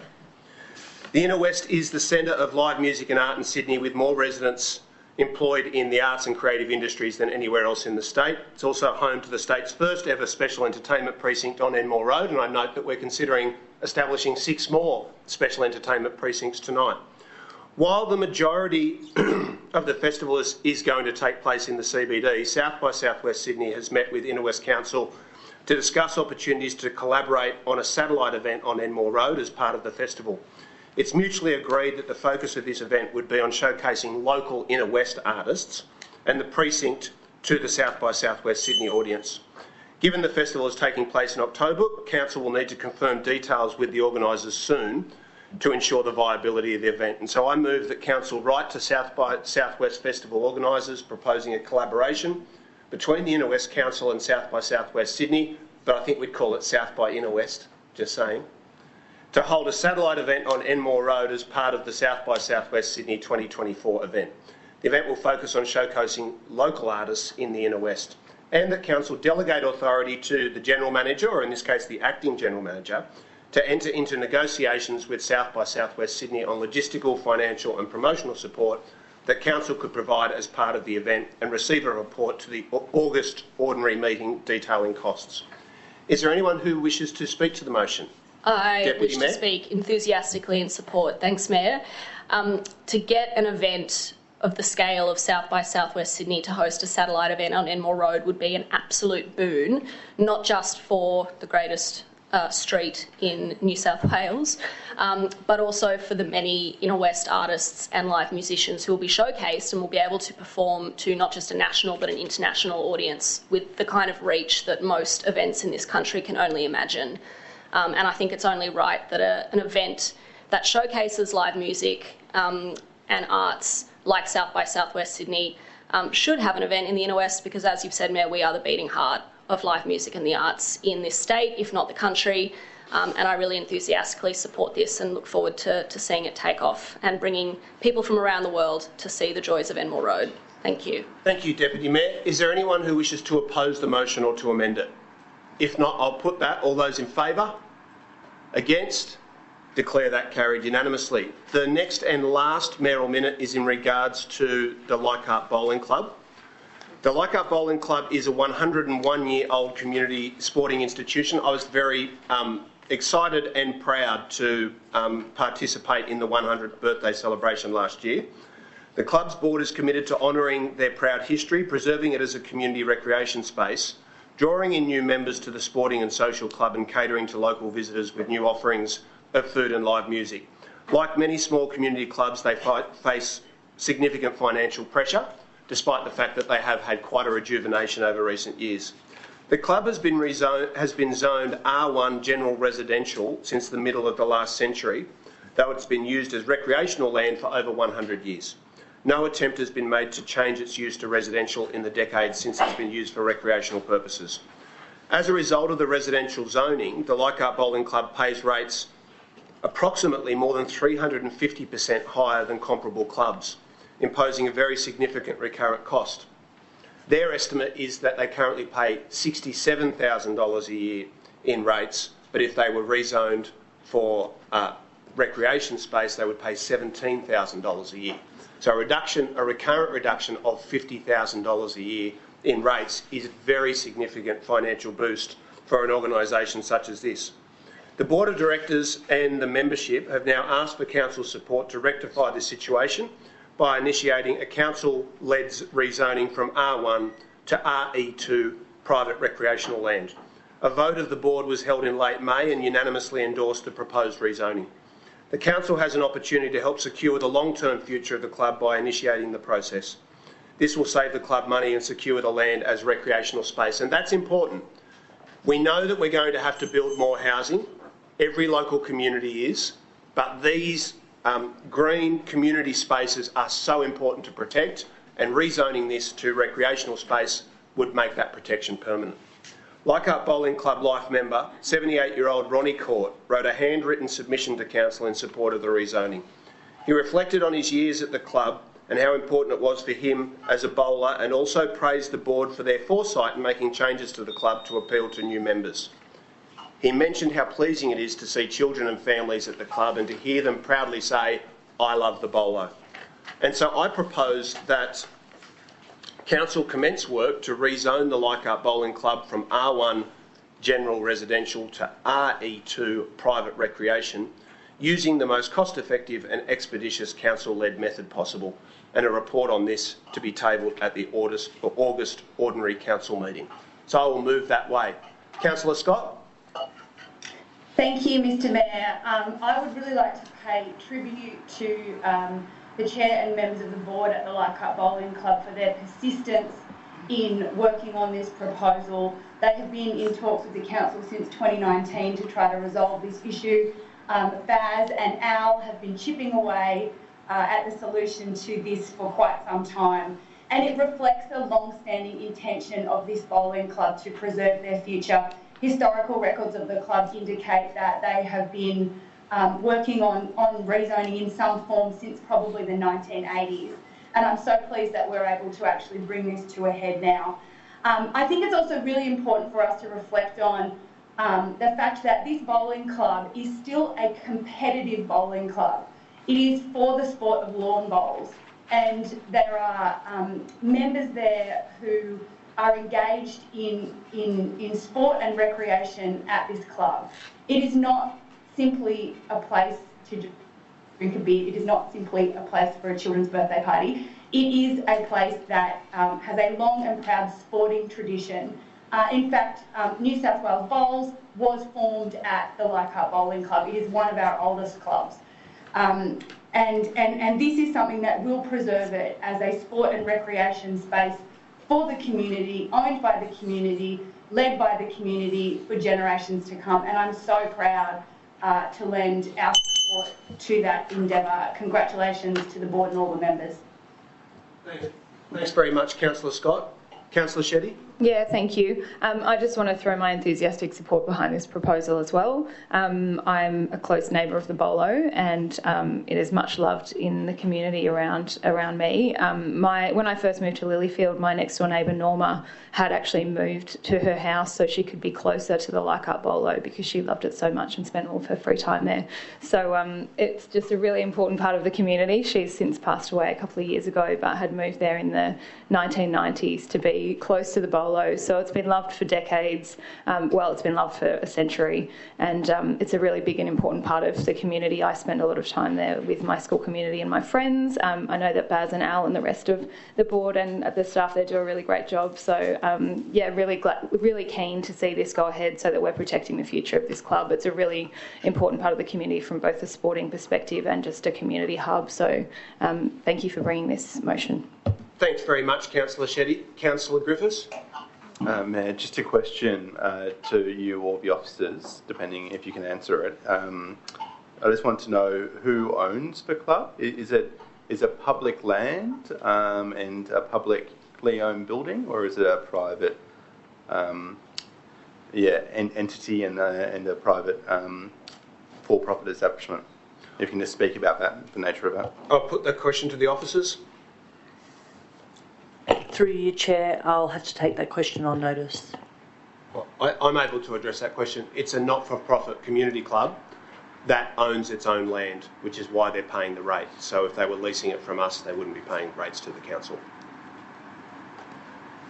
Councillor De Cruz and then Councillor Stamoulis.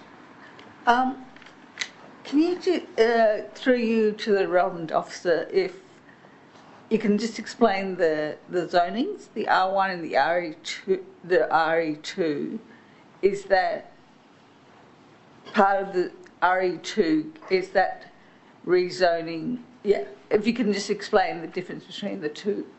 Thank you. I'll put that question to the officers, and then I've just noticed that the General Manager of the club is in attendance tonight and may not have been able to register in advance of the cut-off for the registration due to the mayoral minute being published after 2 o'clock. So if you'd like an opportunity to speak, Baz, I'm happy to invite you up in just a second. But I'll put Councillor De Cruz's question to the Director of Planning. Through you, Chair, the land is currently existing zoned R1, which is general residential land, which means it attracts rates to council in that format. The proposal through the mayoral minute is to rezone the land to RE2, which is private recreation. Did you need any clarification of that? That was basically. I think Councillor De Cruz is looking for a layperson's explanation of what the two zonings mean. Okay, thank you, Chair. Through you, R1 general residential is the zone that allows housing, where housing is the predominant form of development. RE2 for private recreation is the zone that is most commonly applicable to clubs of this nature. Thank you for that. Councillor Stamoulis. Thank you, Mr Mayor. Question through you to the relevant officer. Do we know if this same situation affects any other bowling clubs in our municipality? We've got quite a few, so... I'll put that question to the officers. Through you, Chair, I'm unaware of any other similar circumstances, but to be thorough, I would have to take that question on notice. Thank you for that. My second question is then, would it be possible then to expand this study so that councillors are aware of how many clubs this might apply to? Thank you. Take that as a comment. Councillor Griffiths. Thanks, Mayor, and thanks for your suggestion to invite the... Oh, hold on. Do you mind if we go to Baz Compton first? I think that would be great. I might just... one of the things I would really like Baz to maybe talk about and just give an explanation is just for status as a not-for-profit entity. Yep. And how can we ensure that we're not rezoning land which could then be, for instance, sold off at a higher price. I commend the club for all it does. I've been to the club, but that's something that I'm mindful of when it's a private entity. Thanks. Yeah. Well, just for clarity, it's not a private entity. It's a registered not-for-profit club. That's a category of enterprise that is not-for-profit. It's owned by its members. and it reduces the value of the land to rezone it to recreational space. So it doesn't make it more profitable, it makes it impossible to develop. But, Baz, did you want to come forward and let us know about the proposal? To answer all these questions. Thank you very much. Guys, thank you very much. I don't want to keep you here all night, but I'm going to say a few words. This is probably the most important moment in our club's modern history. Very briefly, just, what are these clubs, how they work, who runs them, why are we here? 101 years ago, under the leadership of then Mayor of Leichhardt, W.A. Lampert, and Town Clerk C.M. Reeves, a motley crew of veterans and locals chucked in to purchase 88 Piper Street to form a lawn bowls club. During the onset of the Depression, these founding members donated their shares in the land to the club itself, to the business of Leichhardt Bowling and Recreation Club Limited, with the simple wish that the greens and clubhouse be preserved for Leichhardt locals to enjoy in perpetuity. That word's on the plaque outside my door. It's the only reason why I know what that word is. This same land, a century later, is still administered on behalf of our members by a volunteer board of lawn bowlers who all live within walking distance of the club. I've got 4 of them here with me this evening. We are proudly 100% community owned and operated. So Dylan, to your point about, land value, how it works, that kind of thing, you can become a member of Leichhardt Bowlo for $10 a year. You will then own approximately over 2,500% of the land. By charter, if the company goes bust, this land, you don't have any monetary kind of say in what that value of the land is. The value of that land goes to basically the nearest bowlo we choose. So we are community owned and operated. Become a member, own part of the land, you can't do too much with it. To your specific question about the value of the land, Darcy's spot on. We are significantly impairing our land value by making it less developable, and I get into why that's super important. So from our humble beginnings, our first clubhouse, a shed with no walls, the preceding century's been a roller coaster. From our opening our current clubhouse in the early 70s, which was so opulent it was voted Australian Club of the Year, to just a few years ago where we almost disappeared with a tired business model and a pandemic for dessert. But throughout this century, and for what we hope is centuries to come, we have been steadfast in following the direction of these founding local Leichhardt members to serve a sport of bowls and serve the community of Leichhardt. So Darcy, the background's already talked about the significant financial implications of this incorrect zoning. And if I had an hour and a schooner or 3, I could talk all night about how and why this financial reef is so critical to our community and our sport and all the great things we've done these last couple of years. But I believe our financial position is more of a bowlo problem than a council problem. What is a council problem is what happens when these community-owned clubs disappear. Between 2010 and 2020, 52 bowlos have closed in the Greater Sydney region, and many more are in financial duress. As these clubs close, we're losing more than a sport, we're losing a third place. We're losing what makes our communities unique and vibrant. We're losing accessible, open space reserved for our community for recreation. And particularly here in the Inner West, we're at risk of losing our history. Again, if I had a schooner or 3 and another hour, I'd like to talk to you all about the important history, but super briefly. The first bowlo in the state was opened in this LGA. Annandale, funnily enough. Annandale is an unusual one. The first intercolonial game of bowls was held here. Sydney beat Melbourne. The first Lawn Bowls Association in the world was formed here. The first international game of bowls in the modern era was organised here in this LGA. The first Women's Bowls Association in the state was formed here. This association still exists and is one of the largest in the world, formed here in this LGA. By supporting this motion and having Leichhardt Bowlo zoned correctly to private recreation, you're ensuring that not only is the rich history of our sport in this LGA preserved, but no matter what the future holds for our club, supporting this motion means it will always remain a community asset, protected by Council's own planning controls, ensuring that this special slice of Leichhardt remains as it has been for the previous century, a place for sport, recreation and community. Thank you for your time. And any specific bowler questions, I know them all backwards, please fire away. Okay, so Baz will be in the Crocodile Farm after the meeting tonight. Thanks very much, Baz. Thank you. Okay. Are there any amendments to the motion or would anyone like to speak against it? If not, I'll put that. All those in favour? Against? Declare that carried unanimously. Whoa! Don't have 3 schooners in a row. Oh, no. All right, thanks very much for coming along. That concludes the mayoral minutes tonight, so we'll move on to the items listed on the agenda. The first is the delivery program, Operational Plan 2024 and 2025. Councillor Drury. Can we approve the minutes of the last meeting? We have done so. We have done so, Councillor. Sorry. That's okay. Councillor Drury. Councillors, it comes time to consider adopting a delivery program,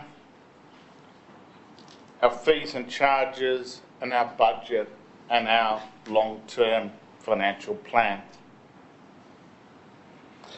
And these are matters that we've been discussing now since February, and I know our staff have been working on since last year.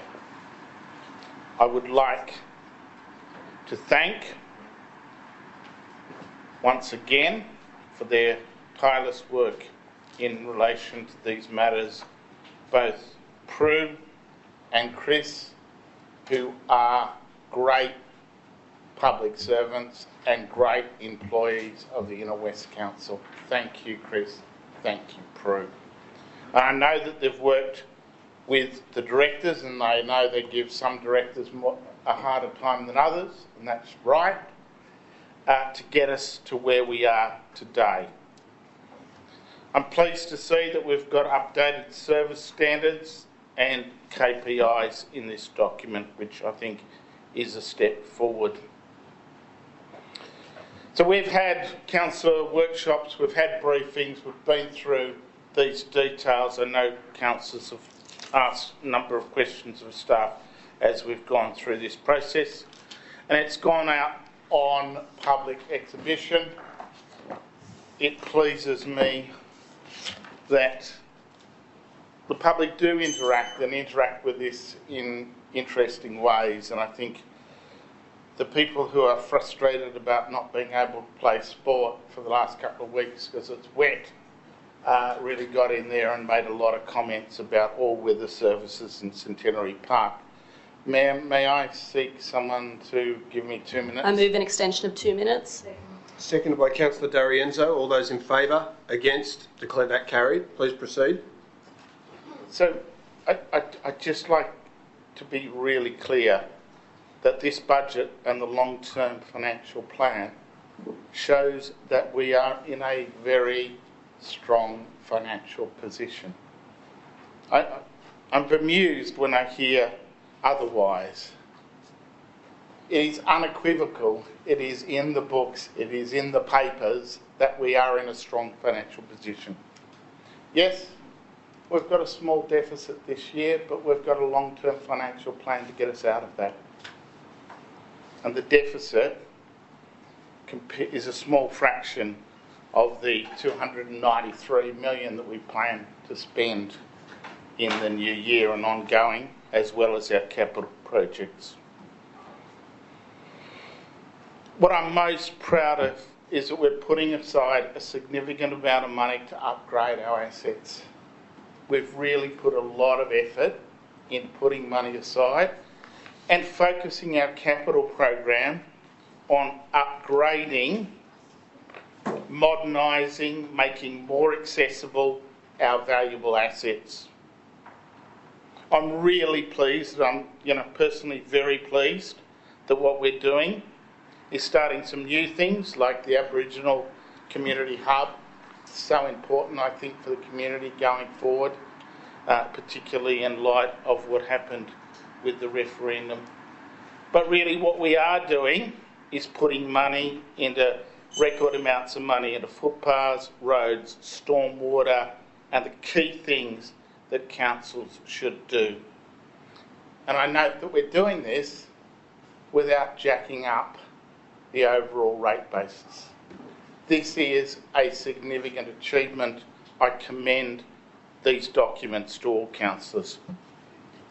Thank you for that. I'm happy to second the motion and wish to speak briefly to it. And really, just because Councillor Drury has been assiduous, I was about to say as he always is, but that would be a double entendre, been assiduous about showing respect and thanking the council officers for their work, I'd like to show Councillor Drury the same respect. I've served on this council with him for the best part of 8 years. I've known him for a long time before that.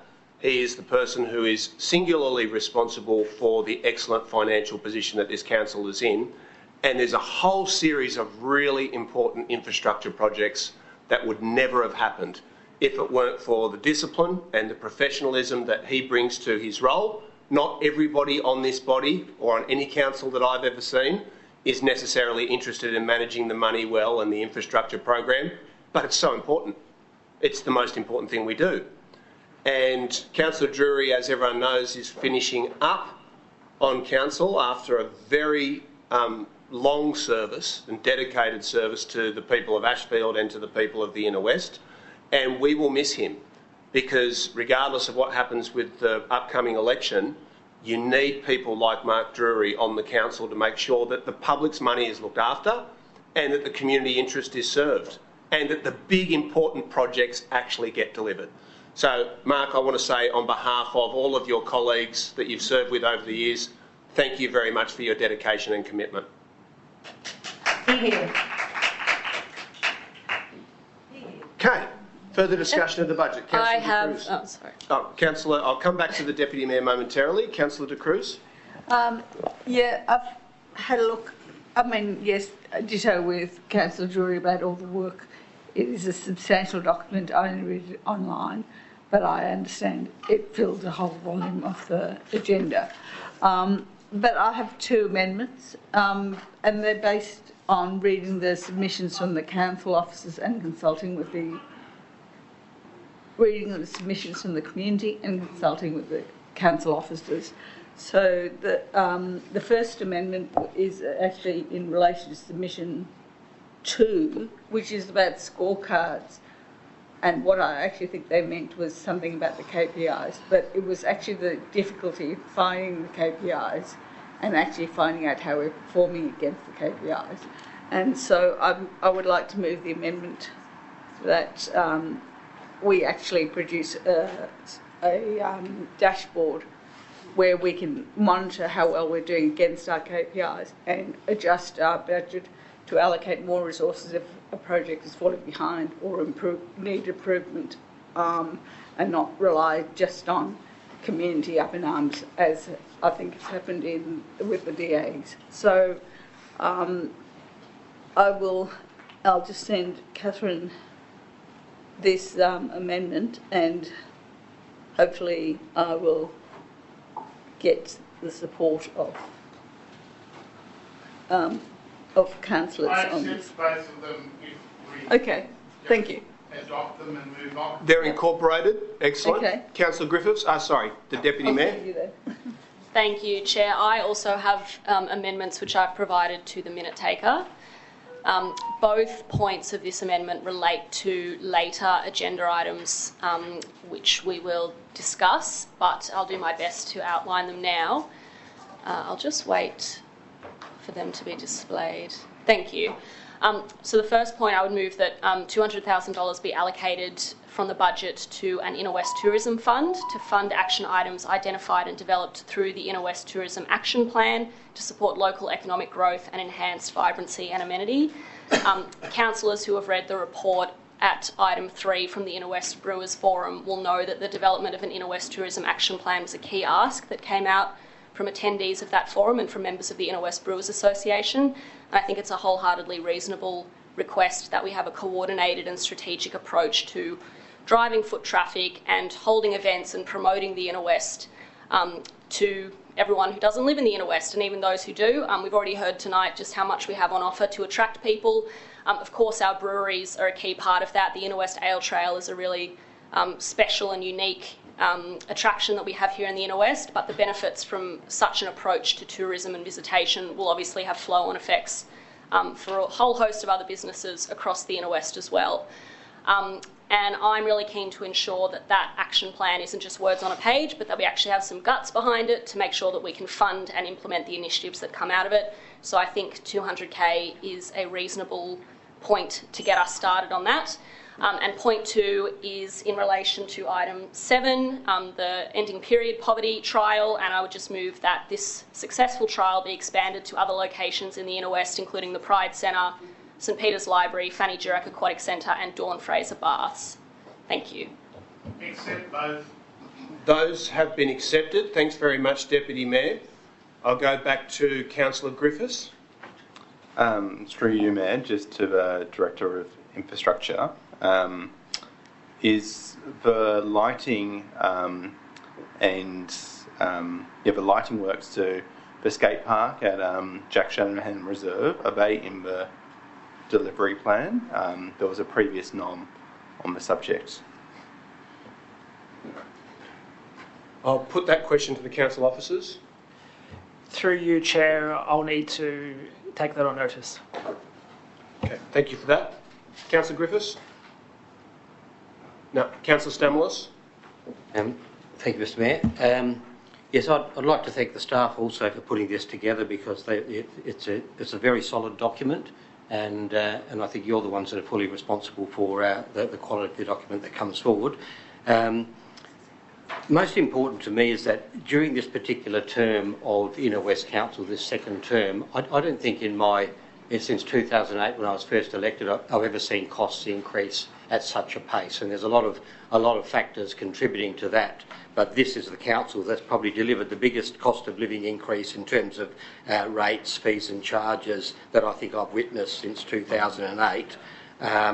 And I'm wondering whether or not we could have done something to moderate that a little bit. It is difficult, I understand that, but our residents, sections of our community are facing major cost pressures.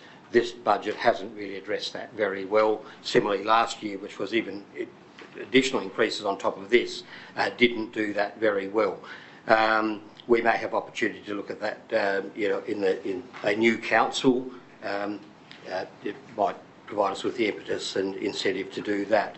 Similarly, I'll raise another issue that I raised last term of council. If we go to page 330 of the document where we analyse that budget as a proportion of spending, we see that urban ecology and sustainability, $2 per $100 spent, urban forest $1 per 100, they're just not getting off the ground.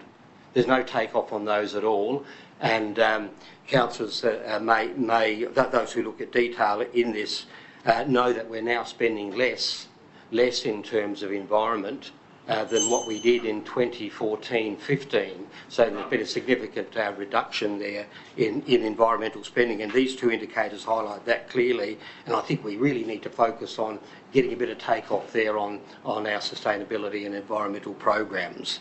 The other thing is that CapEx has sort of dropped. I'll ask a question if I could, Mr Chair. When you've concluded your remarks, Councillor. Sure, okay, then well, I'll conclude them now by asking two questions, if I could. One is that, in relation to the question I noticed that I put on these papers here tonight, we'll be taking on 7,800 new dwellings, and of course each of those dwellings gives us a developer contribution charge and increased rates. I don't see that reflected at all in the budget. It's quite sizable, these amounts. I'm just wondering whether the question can be answered for me. Where would I find those increases over the years in our budget papers? I'll put that question to the officers. Through you, Chair, we'll take that question on notice. Thank you for that. I'm taking it on notice. Oh, thank you. Thank you. Your second question, Councillor? No, that's fine then, Mr Mayor. That'll do. Okay, no problem. Anyone who wishes to further amend the budget or to speak against it? Councillor Griffiths? Yeah, so I'm just going to speak substantially to it. In 2022, we resolved as a council to progress lighting works on the skate park at Jack Shanahan Reserve and do a much needed resurfacing. I've tried to locate this both in the budget and in the delivery plan. The image files, I guess, the way that it's both in the PDF version and on website, so you can't like just kind of search using Control F. But I'm concerned that we pushed it back from the 2024 budget we agreed to after it was initially there, and now I'm a little bit concerned that it might not be in this 24-25. If it's not, I would just flag that I'll be looking to bring it forward in coming months to revisit it. So, did you want me to put that as a question to the officers? No. Okay, no problem. That's okay. Councillor Drury? Oh, sorry. When there are no further speakers. Okay, sorry for that. Any further amendments to the budget? If not, I'll go to Councillor Drury for a right of reply. Firstly, Councillor Griffith, you'll be pleased to know that 620,000 is put aside for Jack Shanahan.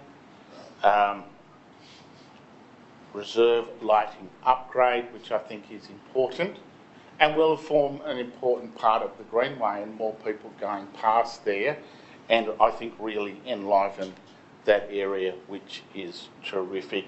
So it's in the significant capital projects. It's about the 12th down on that list. And I'll just go back to a point that I raised in my initial speech. We have managed to do this without significant rate rises. Councillor Stamlis talks about cost of living pressures. We're conscious of that. We haven't gone out for SRVs. We haven't gone out for rate rises, as have almost every comparable council in this city. We have managed to look after our money, to deliver the expectations of our community, to have great services and to improve our facilities without seeking extra money. That is good financial management. That is what we do here, and that is what we should continue to do. I urge all to support the budget. Thanks, Councillor Drury. I'll now put the motion. All those in favour, please raise your hands. All those against? That has been carried unanimously. Is there an in globo motion, a procedural motion to bring any motion items forward? Yes, Mr Mayor, I have a procedural motion to move a number of items in globo, and that's been provided to the minute takers. Can I ask the minute takers to list those on the screen? Is there a seconder for the motion? Sorry, can we go through just to... Yep, I'll just check that there's a seconder first. Seconded by Councillor Langford.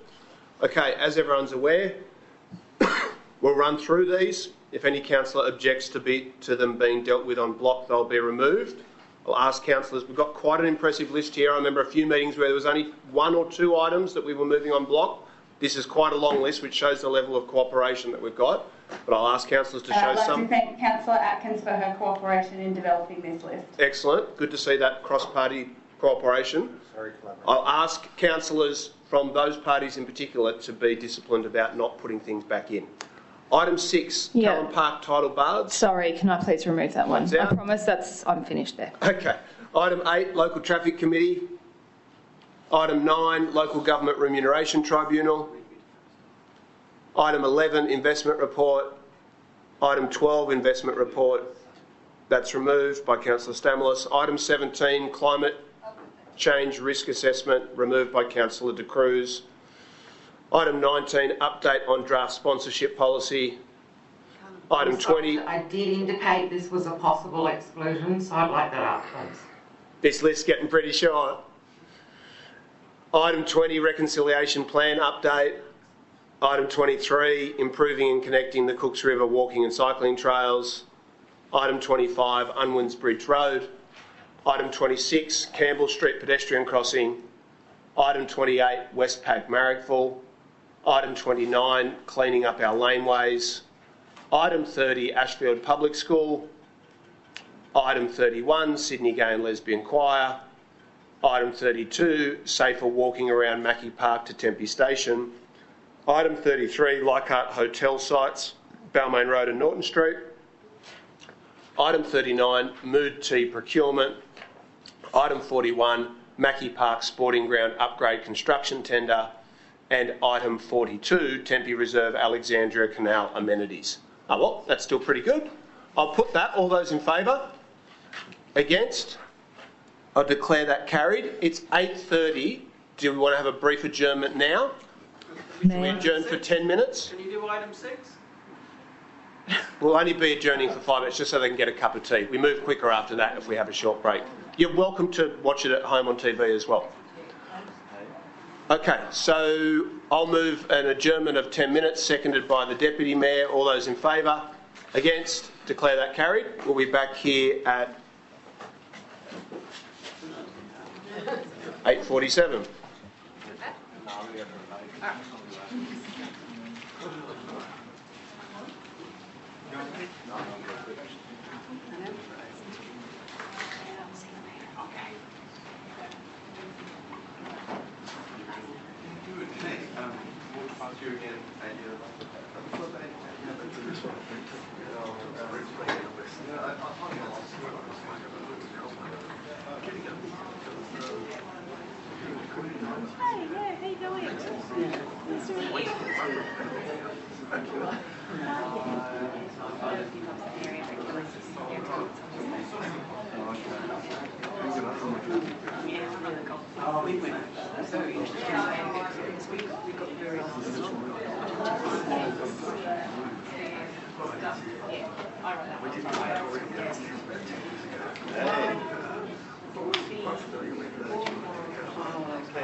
Doing all these things and making all these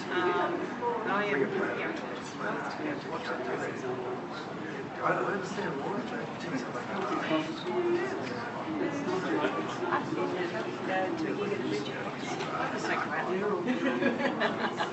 It's great.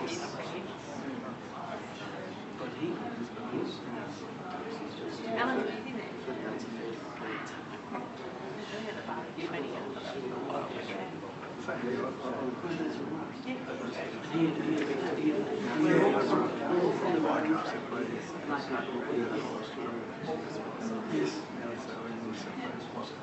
Well, we're forward the idea of just not here because we're going to go backwards. There's a lot of issues around navigation at that point, not just during navigation, we have horses registered for you. Is it just you or do you remember? Because we're setting them back into the bay, we need to come out onto the training route, which is, there's agreements, but they're not only in New South Wales Railway there's a degree. Well, he's just said he's saying that's design. I can't. There's no way.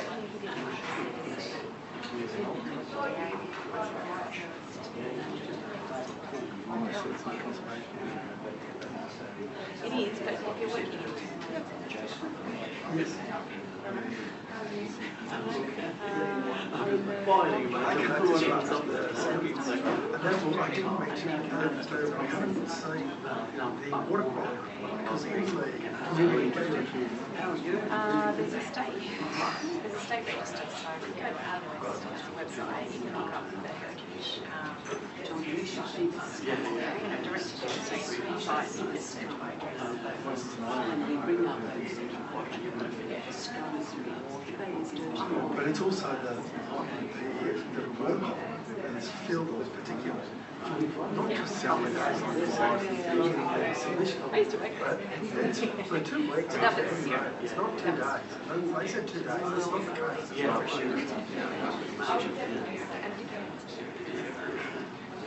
But it's still lovely because it's still, I mean, it's still has done really well to preserve that and use it in a way. So we need to see the water quality testing because it's very dependent on whether it's in. So if you take it up 2 weeks in its regular rate, it actually flushes the way out. Yeah. Get one rate, no more that contamination that's come from water. Yeah, ours is small too, so you can get quite when ours is it's variable. That's why I have so there's more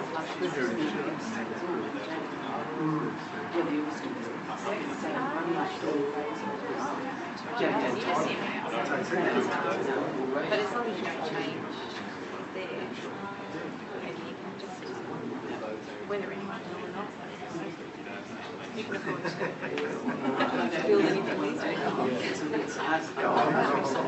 Long-term resident, literally top of the family. I sent you a message. I sent you a message. No, that's what I was saying. I can understand.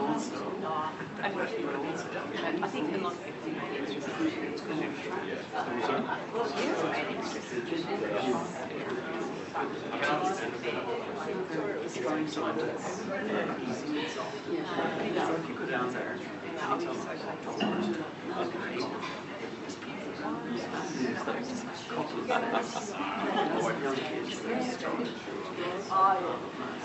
West Coast. You're going to be here.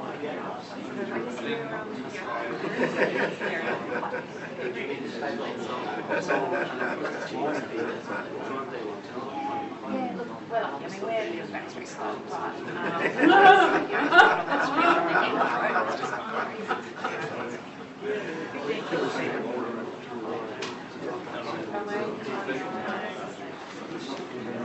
The navigation is just us, but there's a lot of questions. Information and they're in some of those questions.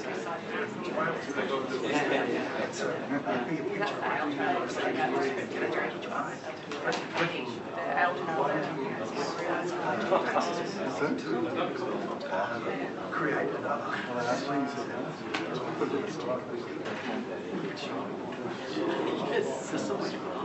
oh no, just take a break. Where you at?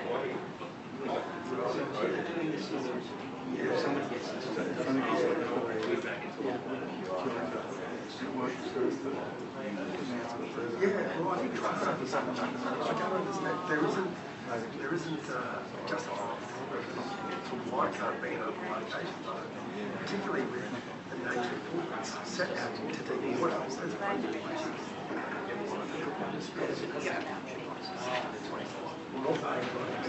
In favour of it. I was going to make some talking about this one. The maritime are willing to go.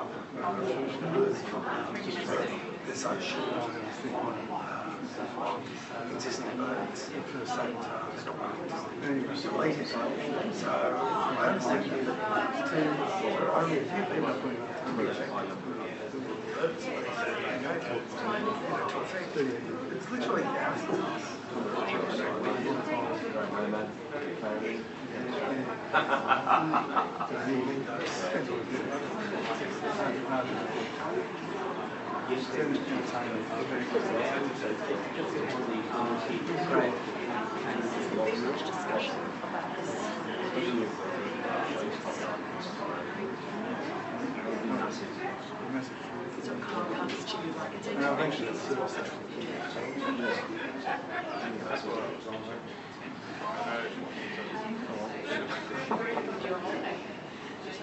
Probably do a holiday.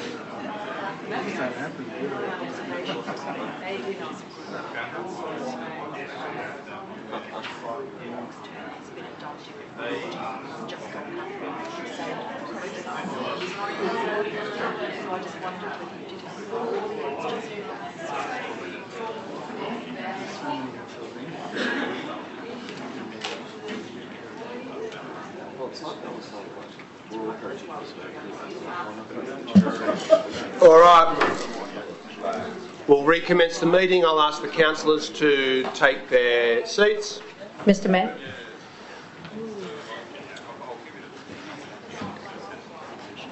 We are up to item 2. And we're 2.5 hours in. Please proceed. Mr. Mayor, if I can please move the motion with a slight amendment. Please do. Thank you. I wanted to start by thanking the staff for preparing this fantastic planning proposal. I'm absolutely thrilled that we're expanding our live music and performance footprint within our LGA. Like you've said earlier tonight, we know that the Inner West is the beating heart of Sydney's live music scene, and we want to spread the success of what we've done in Enmore throughout the Inner West. I know Enmore has been crowned the coolest street in the LGA, but, well, I don't accept that, and I think that a little bit of healthy competition doesn't go astray. So this proposal is about fostering our vibrant culture and supporting our creative arts community. We have the largest creative arts community in New South Wales, as well as some of the best entertainment venues, bars, breweries, restaurants and pubs in Sydney. We've already endorsed a series of measures in this place to support our creative community, from White Bay Power Station as a performance venue to opening our town halls for no charge. We've got a shared vision for a rich and vibrant community. These 6 new precincts are designed to create safe, lively and sustainable entertainment environments while taking a balanced approach to entertainment sound compliance that considers the needs of businesses and residents.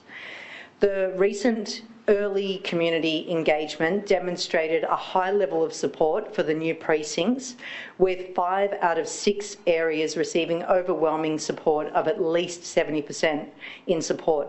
And it's worth noting that support in Dulwich Hill and Marrickville received 80% and 90% support respectively, well over a high distinction.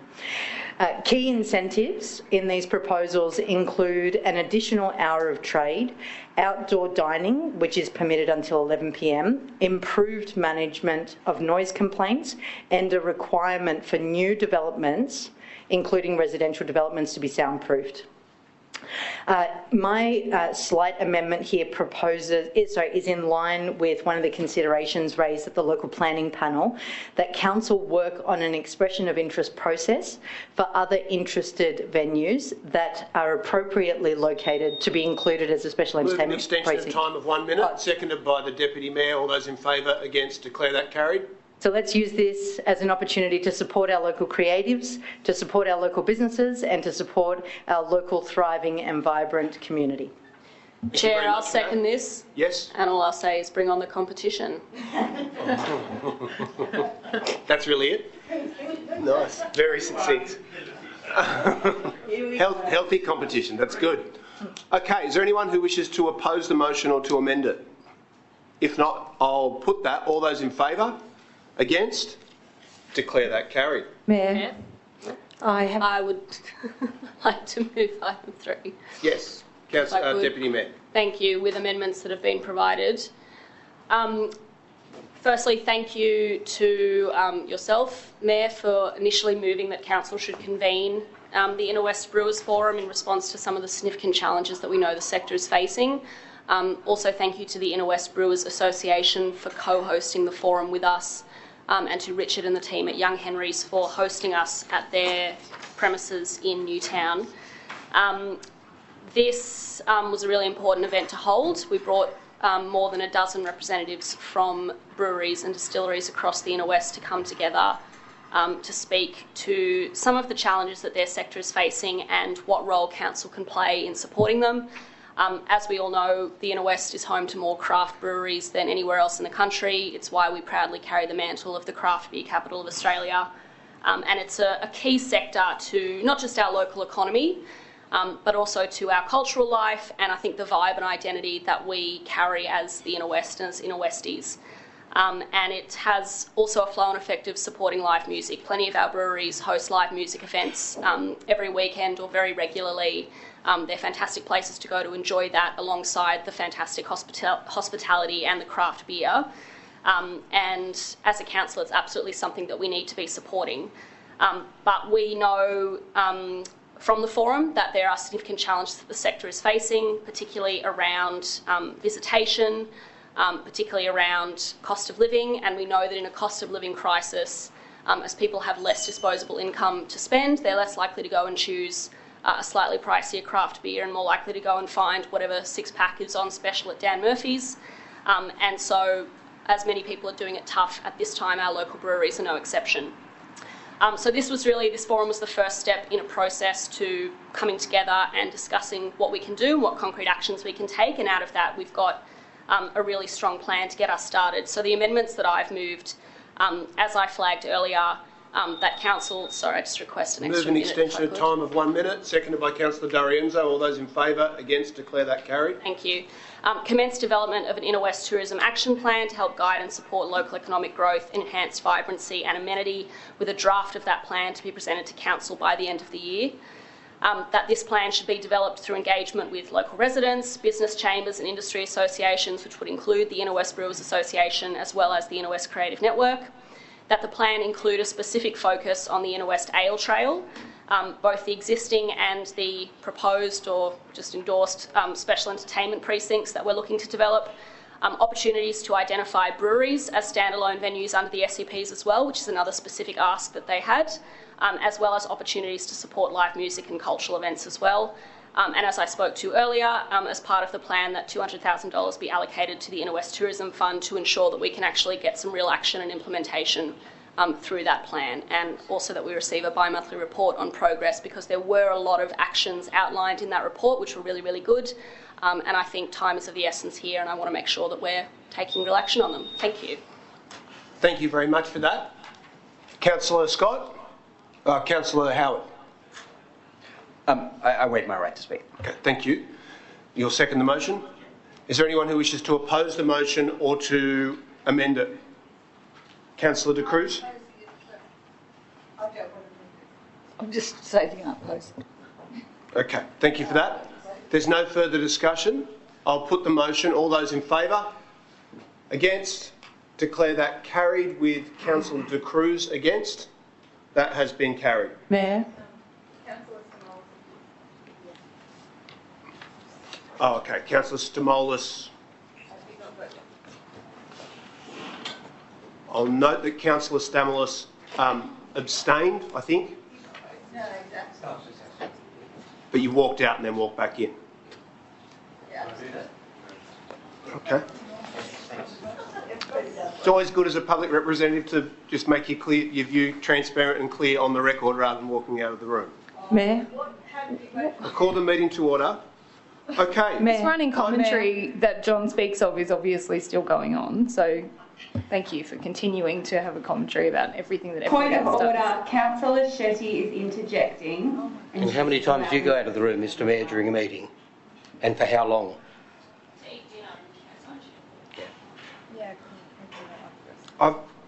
Councillor Stamoulis, I've just asked No, well, you started it. You. Yeah. Come on. I mean, you head out of the meeting for at least half an hour to 40 minutes every meeting. Yeah, but I have to chair 5-hour meetings. You've never tried it. To do Facebook and Twitter. Oh, come on, John. Seriously. You're getting out of line. I don't want to use the code of meeting practice, but you're being quite aggressive and rude. Please stop. Okay. Mayor, we'll move on to item 4, live Mayor. entertainment at White Bay Power Station, which I will move happily. Sorry, I've been trying to get your attention for a few minutes. Right. I wanted to table an urgency motion. You'll be able to do so when we've concluded the business of the meeting.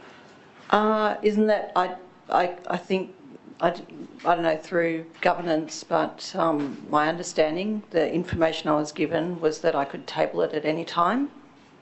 Okay, I'll just go to the council officers for advice about that.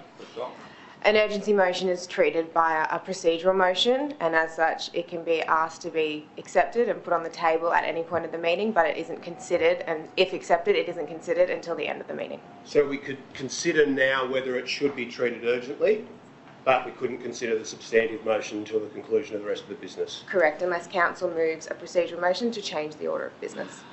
Okay. Councillor Langford? Thank you, Mayor. Do you want to let us know what the motion is and why you believe that it's urgent? Yes, thank you. The motion is called Urgent Safety Upgrades to Tempe Station, and the reason that I believe it's urgent is because the T3 line is about to shut down in August, I believe, and that means a lot more people will be using Tempe Station. At the moment, I'm responding to community feedback. We heard 2 speakers earlier. There's a petition with over 1,800 signatures and a letter that was included in the motion that I sent around today.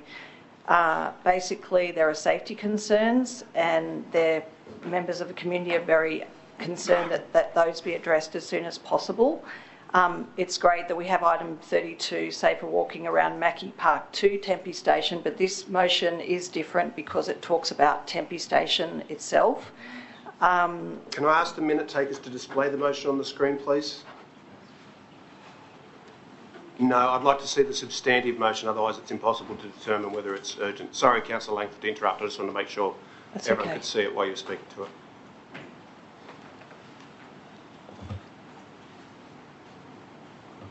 Please proceed. Thank you. So, yeah, basically, we're not meeting again until August, and I feel that it's really important that we listen to what the community is asking for now. And this motion is really just seeking for council to approach Transport for New South Wales to request and discuss particular upgrades to make the area safer. We're in the middle of winter and it's very dark in this area, and we've heard stories tonight from some of the speakers about incidents that have occurred around that area. So I think it's part of our due diligence to really try and respond to the issues that have been raised by community as soon as possible. Thank you. Okay, thank you for that. I will accept as chair that the matter be dealt with urgently. I'm happy to second that. Councillor Howard? Yeah, I just have a point of order, just noting that I have a non-significant, non-pecuniary interest in this matter, as I work for the Office of the Minister for Transport. It's really out of an abundance of caution that I would leave the room because it's not significant or pecuniary. However, I do some work around trains and have had some engagement around this particular issue, so I will recuse myself from discussion and voting when we get to the discussion. I think you need to recuse yourself now because we have to vote on whether to accept that it's urgent. Okay, thank you for that. There being no further debate, I will move the Langford-Byrne motion that this matter be dealt with urgently at the conclusion of the meeting. All those in favour? Against? Declare that carried unanimously. Mayor, while you're thinking about urgent matters, I'd also like to request an urgent motion be considered regarding the confidential matter in relation to the investment property at 203 Northumberland Street, Liverpool, as was circulated to councillors today, and that we consider it in the confidential at the end of the confidential session. Okay, that's moved by Councillor Drury. I think the reason for its urgency is clear. Is there a seconder for that matter to be dealt with urgently? Seconded by Councillor Sorry, can we get that on the screen? Because I haven't seen it. No. Can we get some form where was it circulated? It's been circulated by the council officers. Thank you. I was looking for something from you. Yep, thanks. Okay, now I'm going to go back a step because I don't want there to be any confusion. I'm going to ask the council officers to outline what they have proposed and why it needs to be dealt with urgently. The substantive motion can't be displayed on the screen because it needs to be dealt with in committee of the whole. I'll put that question to the council officers.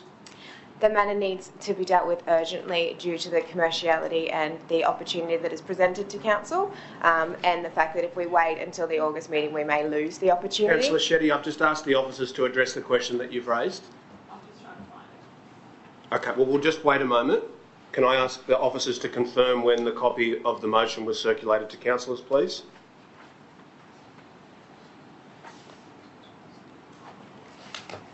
(2:27 p.m). Okay. Now, I'll ask councillors to desist from talking while the acting director explains why the matter has been tabled in this way. That's okay? So the matter has been tabled as urgent due to the opportunity that is presented to council. It is a commercial opportunity. It has presented itself quite quickly, but if we were to wait to August, we risk the opportunity being lost. Thank you for that. Did you have any further questions, Councillor Shetty? I still can't find it, but 2:27. Okay. I'm going to, I don't want there to be any confusion about this, not something that the councillors have instigated, it's the officers. So I'm going to propose, Councillor Drury, that we ask the officers to identify for Councillor Shetty and any other councillor who hasn't seen the motion to be able to look at it, and we not vote on the urgency of that motion until councillors have been able to see it. So we can come back to it after the next item. You happy with that? So we've now still got, have we passed the original Langford Burn motion? Yes. And then you've jumped up and said we've got another urgency motion. So we're going to go back to item 4. Live entertainment at White Bay Power Station. Mr Mayor, I'm happy to second that motion. Okay, thank you for that, Councillor Scott. I'll refrain from speaking. Do you wish to speak to it? I do not. I also will waive my right. Okay, thank you for that. Is there anyone who wishes to oppose the motion or to amend it? No? I'll put that. All those in favour? Against? Declare that carried unanimously. Councillor Shetty, let me know when you've seen... I'm good, I've found it. Sorry, it was the replies by other councillors that had buried it in my inbox. It is confusing. Thanks. So are you right to deal with that now, or would you like some time to read it? Okay. So Councillor Drury has already... Sorry, I've just realised that I will need to excuse myself. Councillors, if you're speaking, could you please ensure that your microphone is switched on? Sorry, I've just realised that I cannot move this because I have a conflict of interest and will need to excuse myself. Okay, well, you won't be moving that motion then, and it hasn't currently been tabled, so I'll ask the officers to liaise with other councillors who might be able to move the same procedural motion. Councillor Howard would be willing to move the procedural motion. At this time? Sure, yes. Do you wish to speak to it? No. Does everyone understand what we're voting on? Whether this matter would be dealt with urgently at this meeting? So it's moved by Councillor Howard. Is there a seconder for that? Seconded by Councillor De Cruz. I'll accept that it is urgent. We now need to vote on whether it be dealt with urgently. I'll put that. All those in favour? Against? Declare that carried unanimously. We'll move on to post-exhibition of Heritage Pubs planning proposal. Now, I want to speak to this briefly and to move an amendment. Firstly, I want to thank the council officers for the detailed work that's been involved in this project. The reason that this was instigated 7 years ago, 8 years ago, was, well, the catalyst for it was that the Town Hall Hotel in Balmain, very famous pub, was purchased and was converted by the new owner into a place called Massage Envy. And in addition to that, there was an Orange Theory gym, I think, maybe on the ground floor. It's currently now sitting largely vacant. In addition to that, the William Wallace Hotel, for example, was sold a few years ago and has had serious damage inflicted to the heritage value of that through a renovation that was commenced but not completed.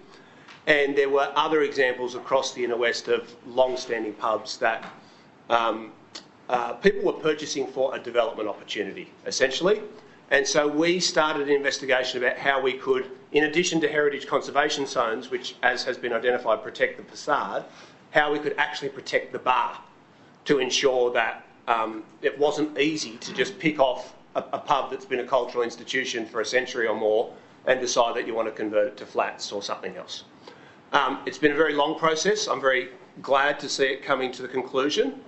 I would consider it a significant achievement for the council and a protection of community values and heritage to get this done.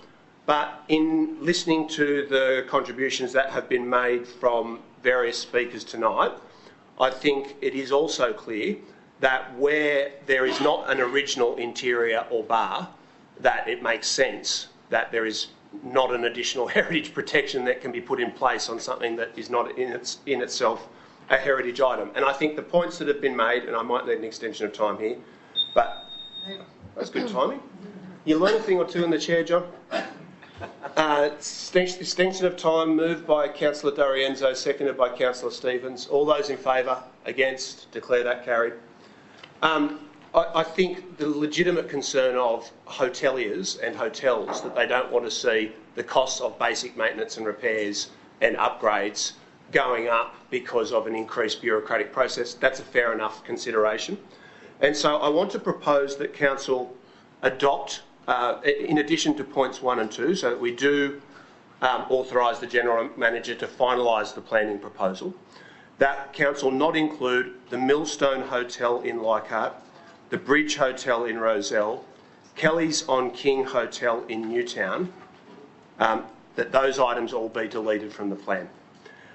In addition to that, I want to propose that council officers set up a round table to meet with interested pub proprietors to review the heritage inventories for the pubs to ensure that they are appropriate representation of each premise. I'll provide that wording to the minute takers.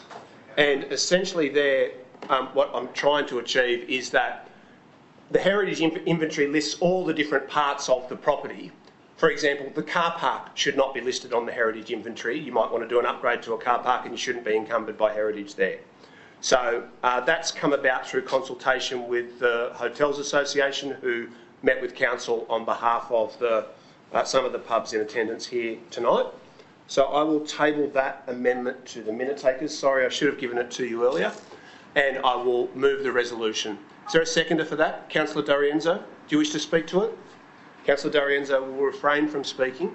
Is there anyone who wishes to oppose the motion or to amend it? Councillor Scott? Mr Mayor, may I please add to the list of venues that are struck off the list, the North Annandale Hotel? I'm happy to accept that amendment. Thank you. That's incorporated. I'll just ask the minute takers to display that when they've had a chance to jot it down. Councillor Shetty. I just had a question, I think through you, Chair, to the officers. Given the somewhat piecemeal approach we've had just trying to remove the ones that we think might be affected for their interiors, are we comfortable that there's no more heritage pubs on this list where the interiors of the properties aren't similarly impacted and are genuinely heritage items? I'll put that question to the officers.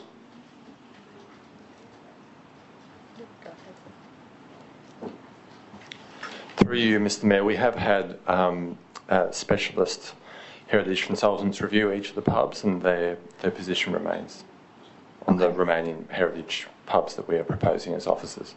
Okay.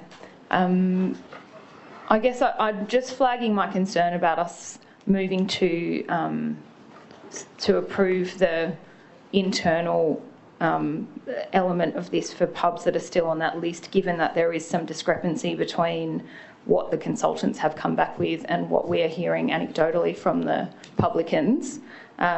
So I don't know if it would be appropriate to potentially either defer this item for a little bit more consultation or remove the internal element completely to ensure that we're not accidentally causing more problems for some of these pubs where they might be in a similar position to those like the Bridge Hotel and Kelly's, where they just haven't been verbose enough to make us realise that they have the same issues. Well, Councillor Shetty, I'm happy to consider any amendment you'd like to write and submit to the minute takers. Okay. Is there anyone else who wishes to speak against the motion or to amend it? Councillor Stamoulis? Thank you, Mr Mayor. I'd certainly welcome a deferral to seek input again from those hotel owners. I think we've seen a couple of things come out tonight in this debate. Number one is that there's been last-minute contact from a couple of hotel owners seeking council to address this, which you have, Mr Mayor, so that's good. We've even added at the last minute one or two other ones there where the owners haven't come in, so that's alerting me to the fact that maybe we need to just do one final review of this. I think a deferral would be in order on the basis of the discussion we've seen tonight. And the other thing is that you know, we heard from the manager of the Bridge Hotel tonight about the aspects of the internal heritage of that. The Bridge is well known for its as an entertainment venue. That's its history and that's its purpose there, sitting on Victoria Road, and you wouldn't want to stop or affect that. And certainly we've got other pubs in the municipality that have that same function. Others, of course, like the London in Balmain, that's real heritage. And the bars there, the sandstones there, and that's really strong heritage. But I think it's worth a deferral just to seek an understanding and agreement with the owners about the purposes of this Schedule 5. Given that, as I say, we've made the amendment of 2 and a further 2 while addressing the item, so I'd seek a deferral of this item. Thank you, Mr Mayor. Thanks very much, Councillor Stamoulis. Is there anyone else who wishes to speak against the motion or to amend it? Sorry, am I to understand that deferral's been moved, or is what's happening? I'm not responsible for moving motions by other people. Okay, so I think Councillor Stamoulis might be moving an amendment to ask for a deferral. I'll second it. It won't be an amendment, it will be a foreshadowed motion. But sure, you want to let us know what we should do? Well, he hadn't provided any wording to the minute taker. You also hadn't done the same in the last No, I'd written it out and moment. provided it to them. I just think in light of the stuff that has been discussed. Councillor Shetty, we've been here for 3 years. How many times in that period do you reckon I've had to say to Councillor Stamoulis, you'll have to provide some wording to the minute taker? I'm just keen to make sure we get an opportunity to defer this so we don't make a bad decision. I'm not trying to be pedantic. And as you're an elected representative, you can just table your motion for deferral. And I'll second Councillor Stamoulis's amendment or foreshadows whatever you rule. Yep. Okay. We've got a foreshadowed motion from Councillor Stamoulis and Councillor Shetty for the matter to be deferred for consultation with owners and or managers. So that will be considered if the primary motion is defeated. Is there anyone else who wishes to amend the motion or to oppose it? Councillor Griffiths? In light of well, I found the owner of the Bridge Hotel's speech quite compelling, especially when they spoke about the posters in the pub and this question of, you know, what about minor amendments to your hotel? And when I think about the Bridge, well, what makes the Bridge significant isn't actually its architecture in my mind, it's the fact that it's been socially, well, a hub for live music. And putting up kind of posters in my mind kind of shows how it's still building its heritage, you know, and it's actually like a fluid process for the pub, and I think it would be, I guess, you know, if other places are in similar stages where they're still kind of building their heritage relevance, well, why would we want to actually keep these inside of bars, I guess, set in stone and try to have it, you know, set at a certain time period? And I'm not quite sure if that works for all these pubs. So I would like to suggest an amendment which, at this stage, my amendment is that we exclude interiors from the proposal.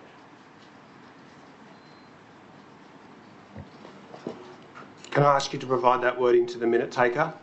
I'll just foreshadow that I'll certainly be seeking further clarity from you about what that means, because the entire proposal is based upon protecting the interior of pubs.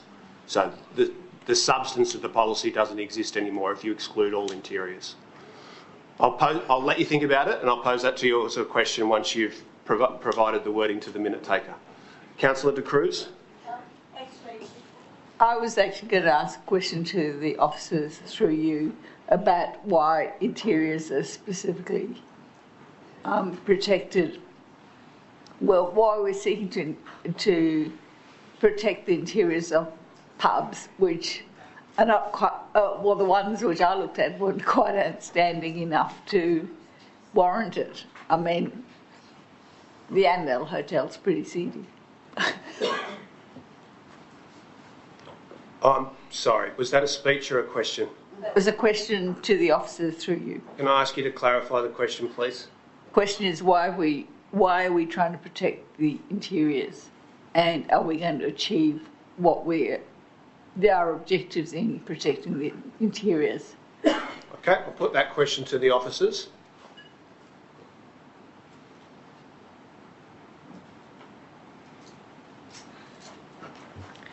Through you, Chair, through the use of inventory sheets, which are applicable to each of the premises, the inventory sheets outline those areas that are known with strong recommendation, and also those areas which are open to further investigation through audits or inspection.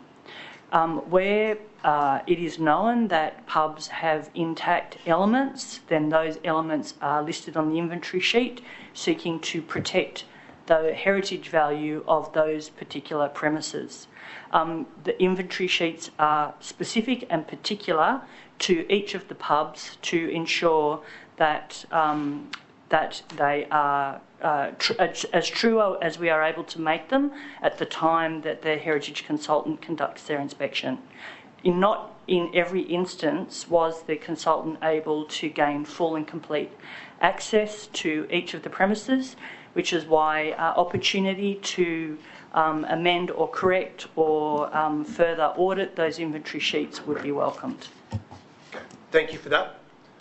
Is there anyone else who would like to speak against the motion or to amend it? Yes, Councillor Lockie. Mayor, questions, thank you. Yep. On your amendment, point 4, with the round table to review the heritage inventories of the pubs, and this may go to the comment that Ms Plummer was just addressing. If we decide tonight to finalise the planning proposal, what scope is there to then review the heritage inventories and update them without having to bring that back again for another decision of council? I'll put that question to the council officers.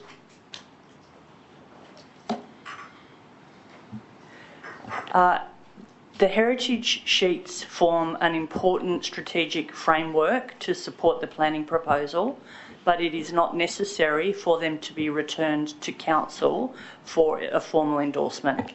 Okay, thank you for that. Councillor Lockie, any further questions? Yes. Through you, Chair, to the relevant officers, I appreciate that we're removing some of the pubs that are proposed for listing because they've raised objections either tonight or at a previous time, I assume. Are we aware of any other owners or operators who also raised concerns and asked to be removed in whole or part from this proposal? And if so, which ones they were? I'll put that question to the council officers.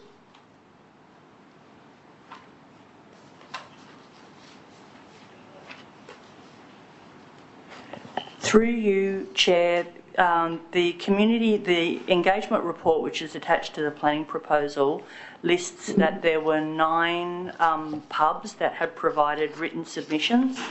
If I could just have a moment, I can turn to that. Thank you for that. Any further discussion? I'll come back to that. Any further discussion, any further amendment to the motion, or anyone who wishes to speak against the motion? Councillor Griffiths. Now, your amendment, I thought you'd withdrawn it. That's still tabled, is it? I just wanted to ask the officers about how many properties would be excluded should that amendment... It's very substantially similar to the question that Councillor Lockie's just asked, and the officers are looking through the papers. Did you wish to speak to your amendment? No, they're not waiting. Not quite sure what to do here. You could take the question on notice. Through you, Chair, I'd be quite happy to do so. Okay, thank you for that. Okay, those 2 questions are taken on notice. Councillor Griffiths, are you moving your amendment? No, that's withdrawn. Is that Yeah, right? I'll withdraw it. That's withdrawn. Okay.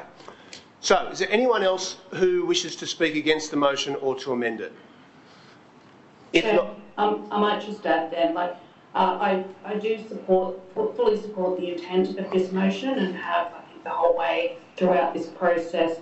The only reason I'll be voting against it tonight is just because we have some outstanding questions on it and some concerns, significant concerns that were raised tonight by a couple of the business owners that may or may not be shared by other pub owners. I would want to support this at some point, but I would like to see us defer this for further consultation, even if that's just one council cycle. okay, thank you for that. Any further discussion? If not, I'll make a brief right of reply. Now, I am a bit concerned that some of the debate tonight has indicated that councillors may not have read the report in its entirety. It is very difficult with strategic planning because our role, none of us, I don't believe, are planning experts. And so we have to read these very complicated reports that are very detailed, get right across the issue, and then make up our own minds. And so the complaint was raised by some of the speakers tonight that it can't be right that the consultant who came up with the list was right about 100% of them. And so some councillors have looked at it, read the report and gone, yeah, I actually don't see the heritage value in that premise or in that venue.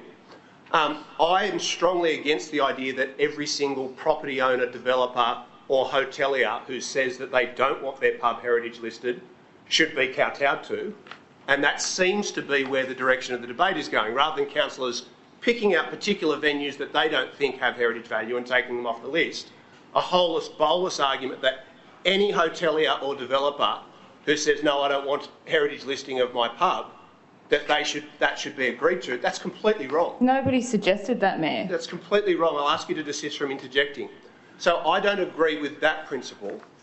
There's been a lot of work that's gone into this. I personally have put years of time and effort into getting across this issue. We've all voted on it multiple times. It's been reported to council at least 3 or 4 occasions throughout this term.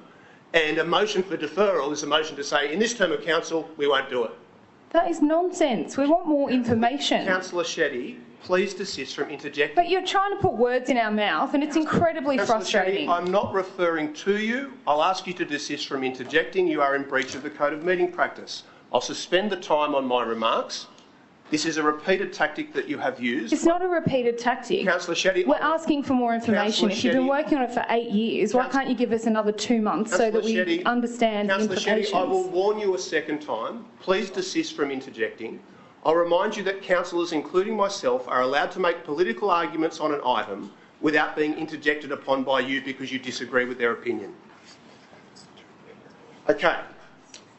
This is a very positive thing for the council. The community broadly will agree that having looked at it closely... I'd like to move a point of order, Mayor. It's 1511D that I think that the councillors' comments, the chair's comments, are suggesting hidden motivations that are not correct.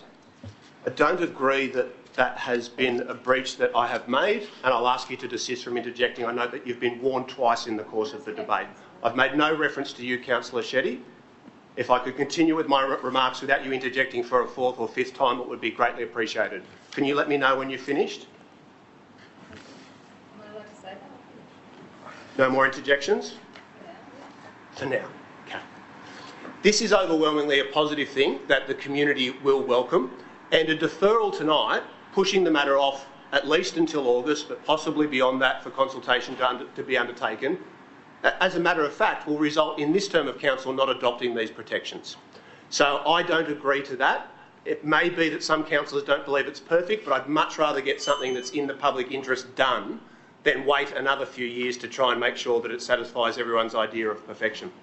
So I will move that motion. All those in favour, please raise your hands. In support, I have 1, 2, 3, 4, 5, 6, 7. All those against?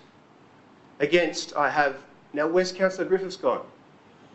They're not here. Just carry on.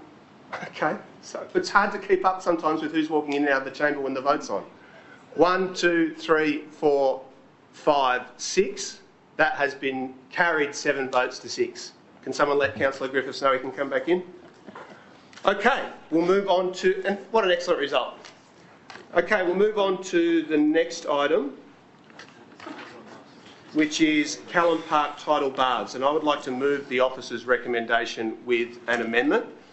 And I'll seek leave. I know I've already talked too much, but this is quite an important item. Also in the category of things that we've been planning and working on for a long period of time.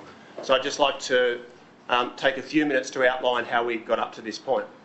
There has been deep engagement and consultation between the council and the local rowing clubs, and I want to say at the outset how much respect I have for Leichhardt Rowing Club as a community institution, and I have personally met with the executive there on a number of occasions to discuss this item and other support for the club. As we have been working through the location of the swim site, we've had to deal with a number of factors. The sediment quality, the water depth, the tides. We had to do, 3 years worth of water quality and sediment testing just to get to the starting line. And this is the location that we landed upon after very deep ongoing consultation over several years. And then since this location was identified, during ongoing consultation with the sailing club and with the rowing club, they've identified that it's not just their allocated space for the rowing course, but there's additional space that's needed outside of that in order to function for regattas and training and so on. And so we've continued to both move the location of the swim site and to reduce the size of the swim site. So at this point, as officers can attest to, it's now 14 metres outside of the rowing corridor. I think we should continue to work with the rowing community and the sailing community, and I'd like to propose that we include them on a design panel for the swim site as it progresses.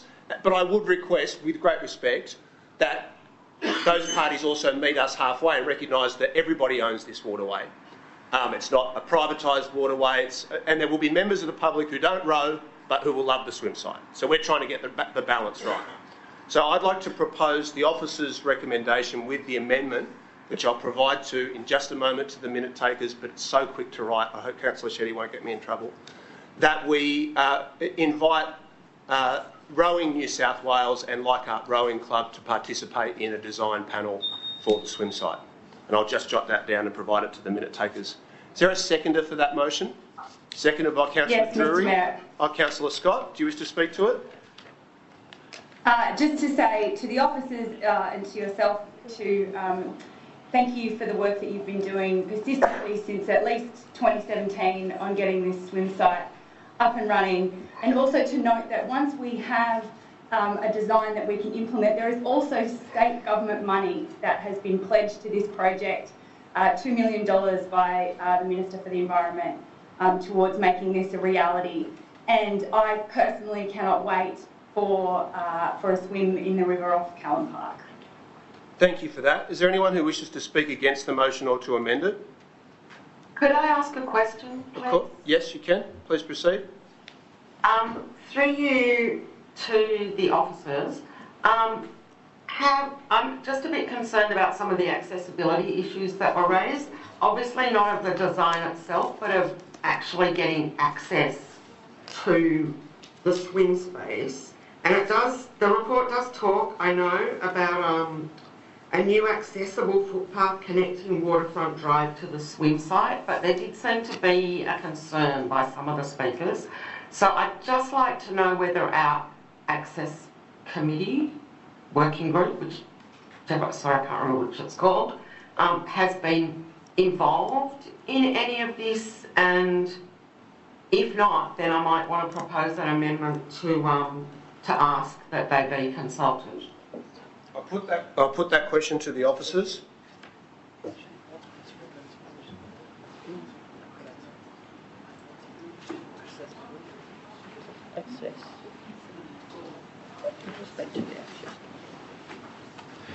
Through you, Chair, I understand that it has been to the Access Committee. Okay, thank you for that. Is there anyone who wishes to amend the motion or to oppose it? Councillor Shetty? Can I have a follow-up question, please? Yes, of course. Sorry, Councillor Atkins. What was the view of the Access Committee? I'll put that question to the council officers. Through you, Chair, I'll need to take that on notice. Okay, thank you for that. Councillor Stamoulis? A couple of amendments, Mr. Mayor, if they're I'll just wait for those to go on the screen. Thank you for providing them to the minute takers. Well done. Thank you. Thank you for your comment, Mr. Mayor. Two amendments there, Mr. Mayor. The first is that Council should note that it's still not resolved the conflict in use by the new pool and the long-standing rowing activity that's occurred. I think we need to note that before moving forward. It seems to me that there's general concern still within the rowing community that there's a possibility for either impeding their access and usual sports arrangement that they've had for many decades, and maybe even presenting some risk or hazard, and we need to note that. The second amendment is that councillors need to be supplied with their reports on the contaminants and contamination of this site. I think that's very important that we do receive those. We're told that they're within the standard, within the standards of contamination, but I'd like to know what they are in respect of, you know, if I went to a beach or a normal pool, what sort of contamination levels I would see. I would have liked to have had a third amendment that I'd like to have a safety assessment, a swimming safety assessment of this site undertaken. It's not just your traditional. Sorry, Councillor Summers, just a moment. You've got two amendments tabled there. So technically your first amendment needs to be dealt with and voted on before we move on to anything else. Let's do that, yeah. I'm happy to incorporate not the precise wording that you've proposed in your second amendment, because we're all entitled to all of the data and information about environmental health and protection that the council is in possession of. That's your entitlement as a councillor. So if there's something that you don't believe you have been provided with, you should be. I don't agree that the site is contaminated, so I wouldn't agree to that formulation of words, but I'm certainly happy to incorporate any amendment that you want to propose that councillors be provided with all available information about the site and the project. And then I'll just speak briefly, so I could come back to you about that wording if you would like, if that would be inoffensive. Yeah, sure. And in regards to the First Amendment, I'm going to speak against that. I think I've addressed this issue substantively, including the Rowing Club and Rowing New South Wales, and the design panel is a positive, proactive way to address ongoing concerns that should be addressed. I know Councillor... Oh, sorry, I won't say that. We want this project to proceed. I hope that everybody here does, because we've voted for it unanimously a number of times and it will have very large public benefit. But I don't agree to an amendment which indicates that there are irresolvable issues between the project and the other users of the space. So is there a seconder for the First Amendment, the first Stamoulis Amendment, seconded by Councillor Shetty? Do you wish to speak to it? Look, just briefly to say that I think it is clear that there are still concerns. I've been really consistent in raising my concerns about the design of this swim site and potential conflict with the rowers at every possible opportunity, at the Major Capital Works Subcommittee meetings, every time that we've discussed it and every time it has come up at the council. I'm supportive of the concept of having a swim site at Callan Park in that vicinity, but I'm very concerned, and I think it's frustrating to hear that the Leichhardt Rowing Club are coming to us again to say that they still don't think that it's been resolved. We have to acknowledge that it's not just the course. They need to row to the course and they need to muster, which I think is the right word, but I'm not a rower, so I hope I got that right, Leichhardt Rowing Club. Look, there's very real safety concerns, and I think when you're considering the fact that there's going to be people rowing pointy boats backwards in the dawn light towards a swim site, I think it's very reasonable that they're concerned about the safety of both the rowers and the swimmers at that site, and I personally would like to see that resolved before we vote to accept this concept design. I think it is really important that we get this right. I'm not convinced that the council has got this quite right yet, given the concerns that have been raised by the Rowing Club. There's also been very valid concerns raised about accessibility, about the lack of the ability to provide amenity, and I think we need to think through some of those concerns, noting that the final outcome of this is largely with the Greater Sydney Parklands as the landowner, and that council will need to work very closely with them. And I'm grateful that we have the plan of management happening at Callan Park, so that through the Greater Sydney Parklands, so that they're able to look holistically at the whole site, including the swim site. Can I just ask for an extension of time of 1 minute, please? Move an extension of time of 1 minute, seconded by Councillor Langford. All those in favour? Against? Declare that carried.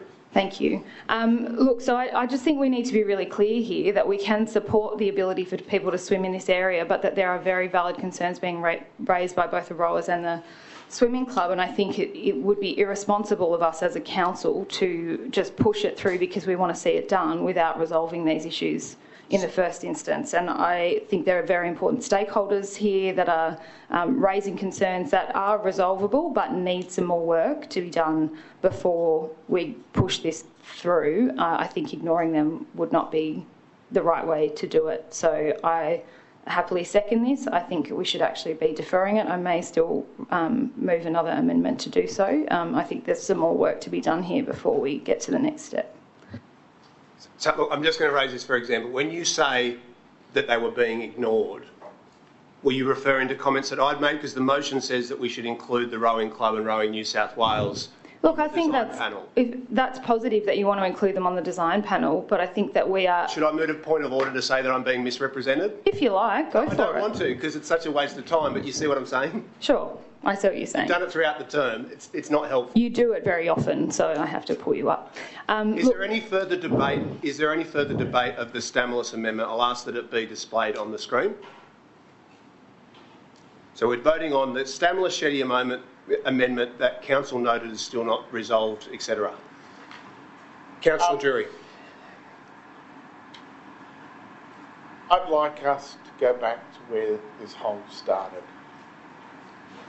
The idea that our waterways are a community asset that belong to us all, and that those waterways should be cleaner, should have greater biodiversity and be healthier, is the reason the Parramatta River Catchment Group commenced a campaign to clean up the Parramatta River such that more of it was so good that you could swim in it. We have spent enormous amounts of time hassling Sydney Water in terms of sewage overflows. We've worked with them in relation to stormwater issues to actually get us to a point where we have more places along the Parramatta River where you can swim. Now, when you introduce a new idea, it's different and it needs to be worked through. There are people who have done things for some time in a traditional fashion, and we need to work through that. We've got a process that has been suggested by the Mayor of working it through. In relation to the rowing, there's very precise coordinates about the area where they can use and the other area that they need to go up and down the river in order to conduct their races.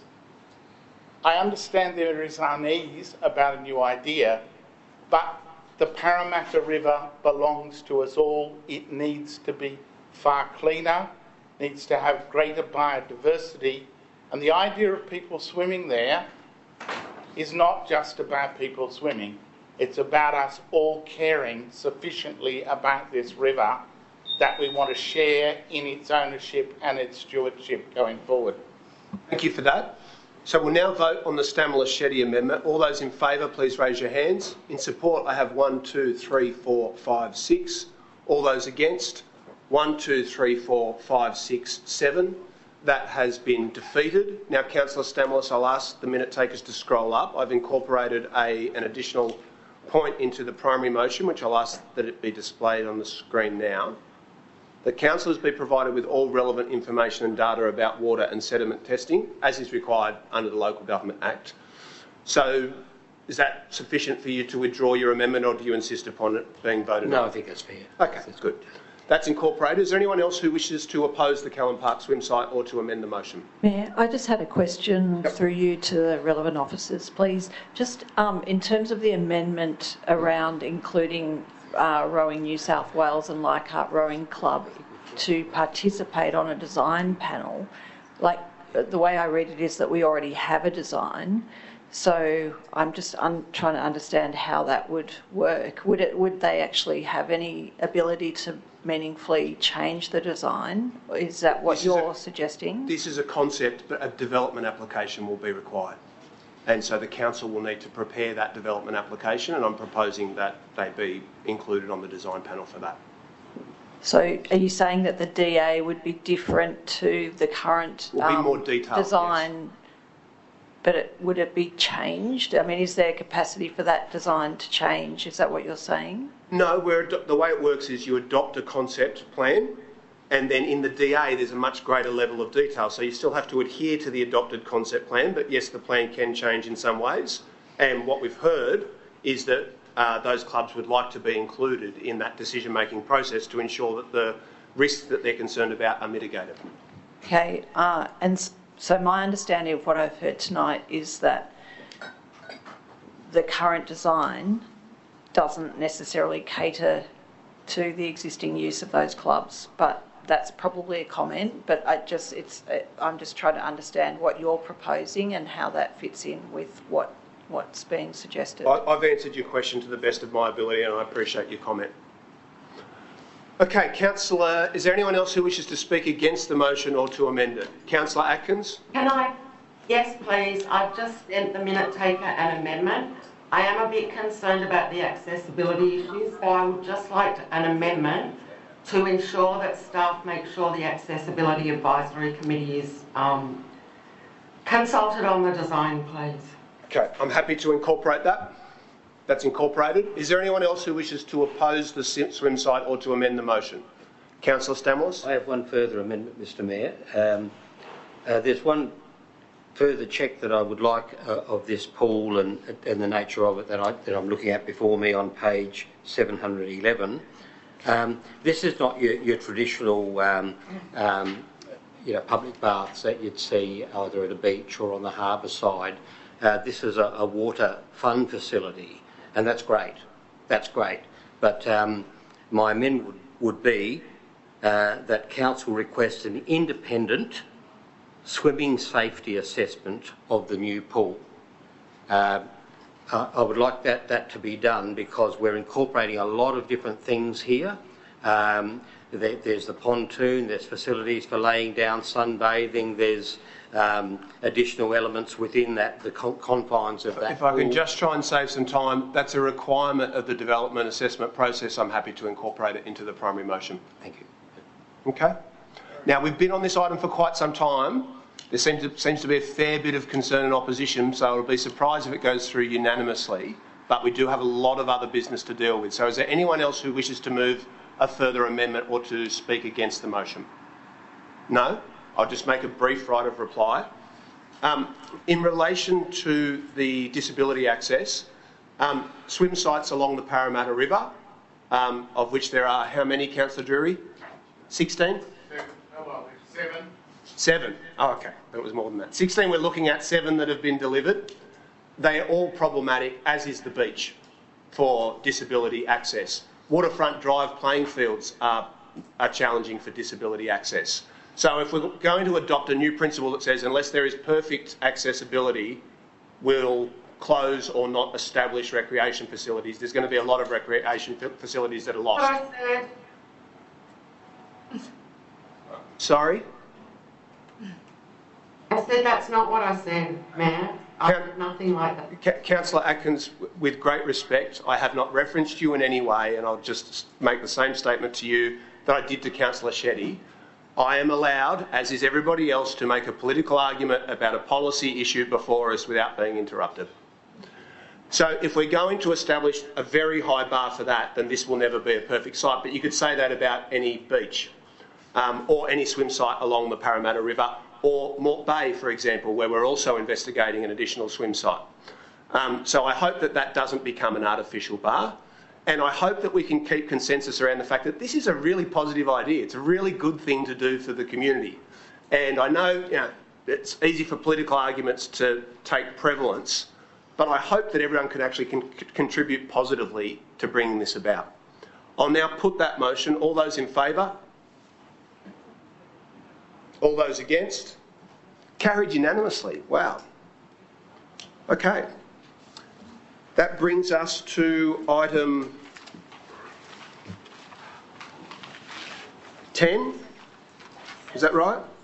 7. Ending period poverty in the Inner West. Councillor Scott. Yes, I'm trying to move item 7. Thank you. I'd like to move item 7 with an amendment, which has been provided to the minute takers and they can display it. This has been an extremely successful program. I'd like to remind the Inner West councillors that we were the first council in New South Wales to undertake a trial of providing free period products in some of our public facilities, and it has gone enormously well, to the extent that I would like to add 4 sites to the next iteration of the trial.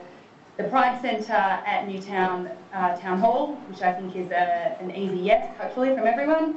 St Peter's Library, to address the fact that there are not many facilities in the deep south of the electorate.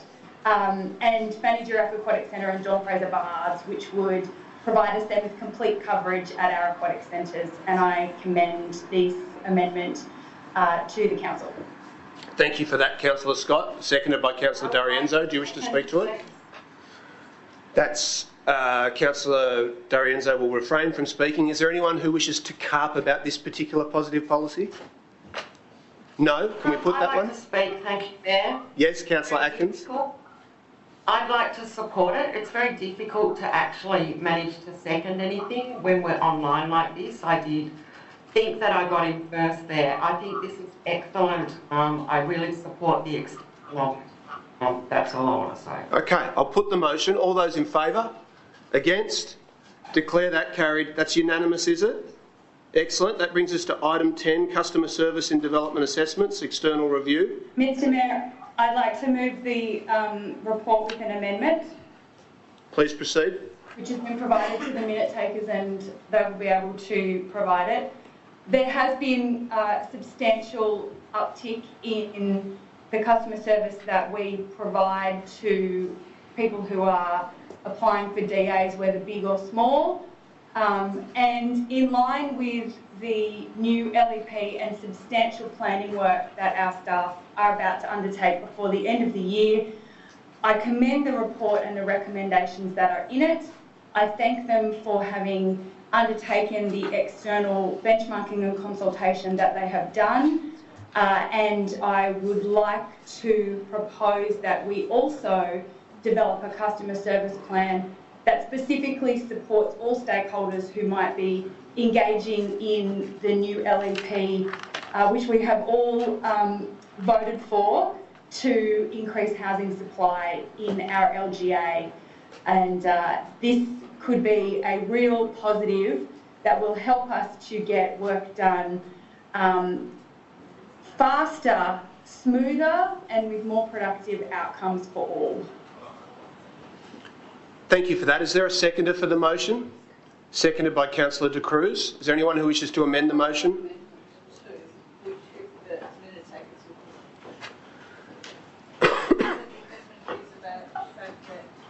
Can I ask you to turn your microphone on, please, Councillor De Cruz? The amendment's about the fact that it's quite a detailed report, and I'm a bit confused as to whether Accepted. Thank you. Accepted. Thank you, Councillor De Cruz. Okay, that's accepted. Is there anyone who wishes to speak against the motion or to amend it? If not, I will swear to the minute takers have incorporated that amendment into the primary motion, and I'll put that. All those in favour? Against? Declare that carried unanimously. Item 12, Investment Report, 31 May. Mr Mayor, I'll move the investment report as is and waive my right to speak. Moved by Councillor Scott, seconded by Councillor Drury. All those in favour? Councillor Stamoulis? Mr Mayor, I just want to clarify with the staff. I thought that in our budget we were looking at a decreasing interest rate environment, but in the investment report we seem to have an increasing interest rate environment in the year to 2 years out. So I just wanted to ask that question, where we might stand on that. Thanks. I'll put that question to the council officers. Through you, Chair. The reason why we're getting an increase in the last 12 months is we have some of the older investments that mature that had a lower rate in return come off our books, and then we get the higher rate. We do still expect that the interest rate per our investment advisors that over the next 2 years will eventually drop down, but it's not dropping down as quickly as first suggested a couple of months ago. Thank you. Makes good sense. Thank you. There's no further discussion. I'll put that motion. All those in favour? Against? Declare that carried. Item 13, customer experience update. Mr Mayor, I'd like to move the report with an amendment as provided to the minute takers. They have it in writing. Please do, Councillor Scott. Do you wish to speak to it? Thank the staff for their diligent work on the customer service stalls and the really high engagement that they have had at transport stops and parks and shopping centres. Particularly those customer service stalls that are held with companion animal teams have gone down really well. They give out little treats and bowls and dog poop bags, and I would like to ask that they make an effort to always hold the stall with a companion animal team when it's being held in an on or off leash dog park, and that we also add Lambert Park to the list of customer service venues for the Leichhardt ward, and that also is done with the companion animals team. It is rather more an informal dog walking area, but I think it would be useful for everyone. Okay, thank you for that. Seconded. Seconded and I by, waive my right to speak. Seconded by the Deputy Mayor, who waives her right to speak. Is there anyone who wishes to speak against the motion or to amend it? If not, I'll put that. All those in favour? Against? Declare that carried. Item 14, Mayor. FOGO monthly report. Councillor Howard. I'd like to move the report with three amendments, that I provided earlier. As they're just coming up, I just want to thank, obviously, the staff again for their ongoing work to deliver FOGO, and really just sincerely thank our Inner West community for shifting approximately 6,000 tonnes of food from garbage landfill to FOGO compost in just over 7 months. It's a huge result. A quick Google reveals that that's the weight of 50 blue whales, Dylan, a whopping 600 Tyrannosaurus rexes, Dylan, and my favourite 10,000 polar bears. It's probably also about 10 bazillion of these little jars of compost. What's really exciting is that we are using that compost to grow food, and we are really creating that circular economy. It's really exciting. I'll second this, Mayor. More importantly, there's a massive 12,600 tonnes of CO2 in carbon emissions. That's the equivalent of taking 7,100 cars off our local roads each year. So that's really just an incredible effort. I think it's really important too that residents are continuing to take advantage of the pragmatic, simple measures that we've put in place to assist with the transition without the sort of end of days predictions we've heard from some. And I think it's important to note too later in the customer service report, that we've just seen, that overall complaints have now dropped below the typical annual levels that we've got across the council area. So I think we're doing really, really well as a community. The two amendments I have here is just to confirm that we will deliver 2 rounds of 75 compostable bags to people. The evidence is really clear that around 40% of people may stop engaging in FOGO if we do not provide those bags. And so I just really want to confirm that we will continue that. I'm asking staff to develop an opt-out process for households that don't wish to receive the compostable bags. And I'm asking that we review that at the end of the 24-25 cycle just to make sure that it is fit for purpose and meeting the needs of the community. I'll second that, Mayor. Okay, thank you for that. Will you refrain from speaking to it? No, I'm going to speak to it. Okay. Just because Matt gave me a shout out, and the reason that the councillors have been given this jar of compost is because we're encouraging FOGO champions. So, like Matt, I'd just like to encourage our listeners, our many listeners, to become a FOGO champion. And it's great to know that we have not one statistician in the room, but actually two with Matt. What would be impressive is if you ate some of the compost, just to prove your love for it. Okay, I'll put that motion. All those in favour? Against? Declare that carried. Now, at the risk of displeasing a certain person, I do need to go to the toilet, so I'm going to ask the Deputy Mayor to jump in the chair just for a couple of minutes so that I don't have an accident.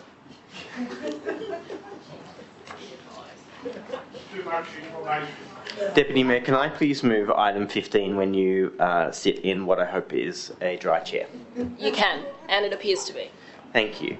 I just have an amendment here which is just suggesting that Council commit to reapplying for grants to fund an EPS extruder that would allow the collection of polystyrene through community centres. So this is an excellent report, and I think it really is firming up that we're going to have an expansion of soft plastics in the Inner West, which I think is really, really exciting.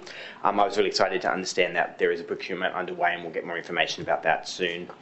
Residents have been reporting to me when I've been out talking to them in the last couple of weeks and months that it can be up to a 7-month wait in some instances for Recycle Smart, and I think people do genuinely want to do more, and I really appreciate that staff are really working hard to see and help people to do more, so thank you.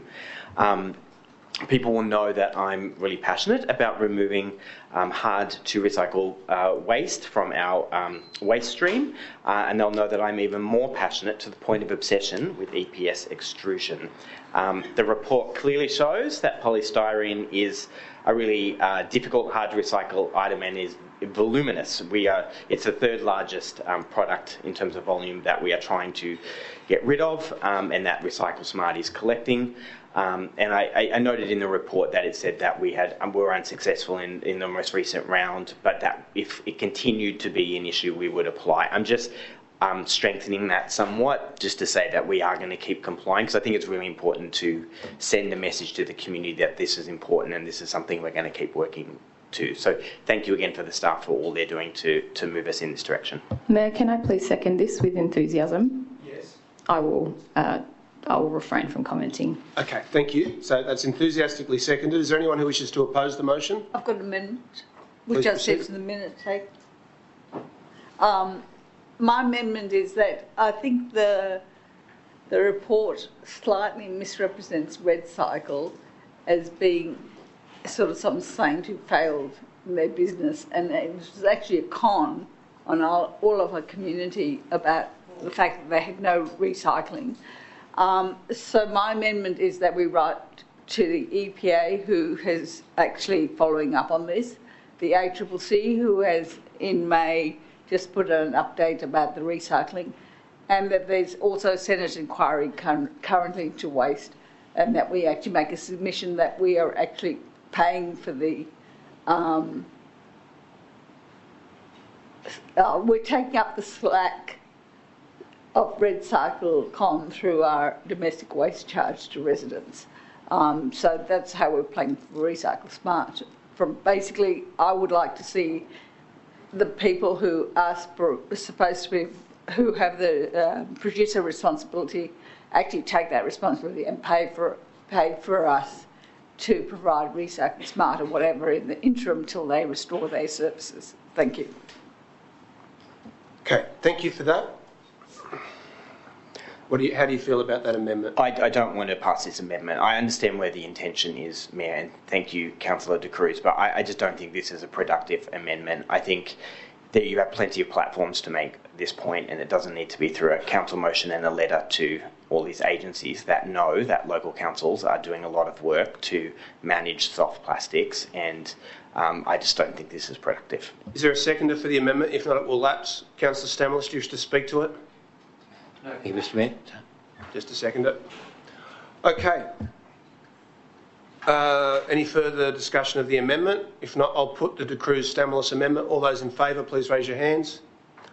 That's 2 votes in favour. All those against, please raise your hands. That is 12 against. That has been defeated. If there's no further amendments, I'll go to Councillor Howard for a right of reply. I'll waive my right of reply. That's waived. I'll put the motion. All those in favour, please raise your hands. All those against? That has been carried. Mr Mayor, could I please move item 16? Yes. I move the report with an amendment that I've circulated earlier, that Council publish and distribute a fridge magnet promoting Inner West Council's books collection service to every household, included with an edition of the Inner West Community News, distributed in Q4 24, funded through the Domestic Waste Reserve or the budget review process. And I think I had, yes, and the waste calendar also included in there too. So look, I really appreciate the staff are working so hard on this, and I know we've had really good collaboration across the chamber from Councillor Langford and others on this issue. It is an ongoing issue that is kind of perennial, and I really do appreciate though that council is working really hard. You know, again, out talking to people recently, people have shown me, they've walked me to the laneways behind their homes or to, you know, the streets, side streets next to their home, and shown me piles of rubbish that just keep replenishing over and over and over again. Council diligently come out and collect it, and I've been really excited to see in a lot of those instances that we've put posters up explaining how people can actually make that booked collection. You know, we're obviously doing what we can to manage this issue. I'm just asking that we do this additional thing. Residents have raised with me that they would like to go back to having a good old fridge magnet on the fridge, which just is a reminder that people can actually call and make a booking, and it's a very simple process to do. And I think we could also use that opportunity just to provide a simple link to the waste calendar, again, just to back in the work that our staff are doing in getting that information out there. So it's really just a simple amendment seeking to get more information to the community about how we can continue to do the right thing and reduce waste. Okay. Is there a seconder for that motion? Seconded by Councillor Drury. Do you wish to speak to it? Is there anyone who wishes to speak against the motion or to amend it? If not, I'll put that. All those in favour? Against? Declare that carried unanimously. Item 17, Climate Change Risk Assessment Outcomes Report. Councillor De Cruz. I'm happy to move it if no one else is moving, and Well, no, everyone was happy to move it on block, but you requested that it be considered. Okay, then I'll move it. Because I've got an amendment to it. One of the concerns I've got, and maybe we don't have it yet, is that simply a standard risk management process was standard was used, which is an international standard, which I think doesn't really address the climate change adaptation risks, which are quite specific. And I think the concern I have is that the greenhouse effect will actually have a bad impact on vulnerable people who are sleeping rough, say, and plants, animals across. I was going to put biodiversity, but I think it's actually all plants and animals, and lots of exotic plants and animals as well. So I think my biggest concern is that we actually need a biological green infrastructure to be protected, as well as our built environment, because we don't want to lose any more trees. Okay, is there a seconder for the motion? If not, that will lapse. Well, Chair, are you asking for a seconder for Councillor De Cruz's amendment? Well, she's... Because I'm happy to move the report as is and not the amendment, so perhaps we need to consider them in seriatim. Or you could move an amendment to delete point 2. Or a foreshadowed motion. Happy to do that. Okay, so Councillor Scott, the Deputy Mayor is moving an amendment to delete point 2, so in essence to go back to just adopting the officer's recommendation. Is there a seconder for that amendment? Yes. Seconded by Councillor Drury. Foreshadow the motion. Are you also happy to second the primary motion, Councillor Scott? Yep, so that's seconded. We'll now debate the amendment to delete point 2. Do you wish to speak to that amendment? No. Just to know, firstly, I don't understand it. And secondly, I think it doesn't add anything that's not already in the report. Okay. Is there anyone else who wishes to speak to the amendment? Moved by Councillor... It's getting late. Moved by the Deputy Mayor, seconded by Councillor Drury. For deletion of point 2, I'll put that. All those in favour? Councillor Atkins, are you in favour? Yep. That's 13 councillors in favour of deleting it. All those against? 1. That has been deleted. We'll return to the primary motion. Is there any further amendment to it? If not, I'll put the De Cruz-Smith motion. All those in favour? All those against? That's been carried unanimously. We'll move on to Energy Chair, Efficiency Services. Can I please move this with an amendment that's been provided as well? You can.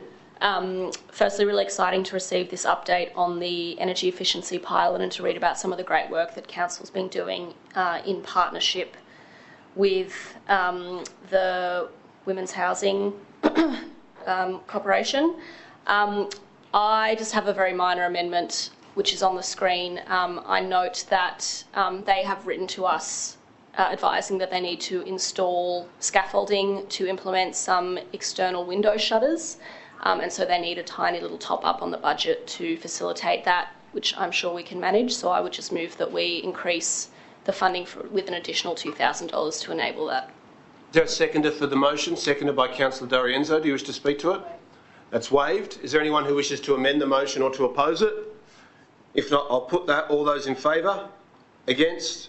Declare that carried. Item 19, update on draft sponsorship policy.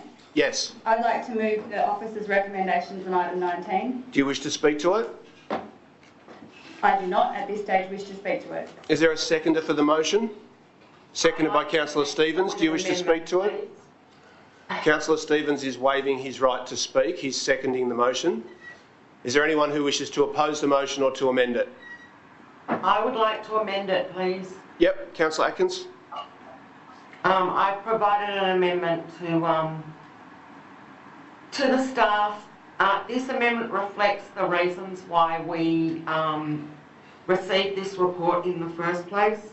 I do not believe that the amount that we receive in sponsorship is enough to justify sponsorship from organisations that receive their principal source of revenue from gambling activities. So I'd like to replace the fourth dot point on page 7 of the policy with the words, the grammar is not exactly right because of the introductory comment, but you can see what the point is. I'm sure staff can fix the grammar. Derive their principal source of revenue from gambling activities. I think it's clear what I'm trying to achieve here, that as a matter of ethics, we not take money from gambling. Thank you. Thank you for that. Is there a seconder for the amendment? Yes. Councillor De Cruz, do you wish to speak to it? No? Only to agree with what Councillor Atkins has said, particularly given the stance Council has taken previously with wanting to support gambling harm minimisation in our area. Okay. Mr Mayor, I do not wish to incorporate this amendment and I'd like to speak briefly against it, please. Yes, please proceed. With great respect to Councillor Atkins, although I understand their intention, with respect, this was not what the report was asking us about.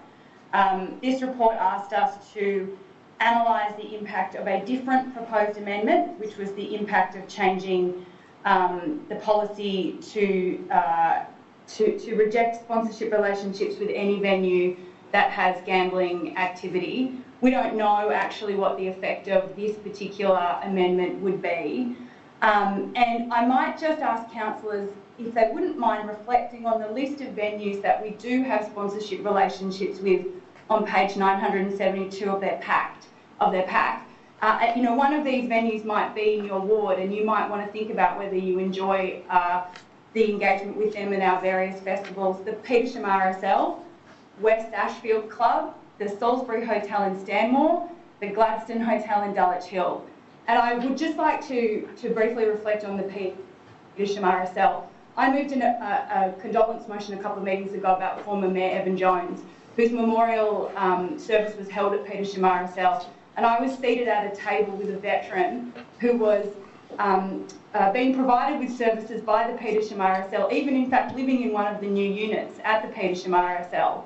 And I believe that their worth to our community and their engagement with our festivals and our community activities is significant, and I would not like to deny them the opportunity to continue to do the good work that they do with the Inner West Council.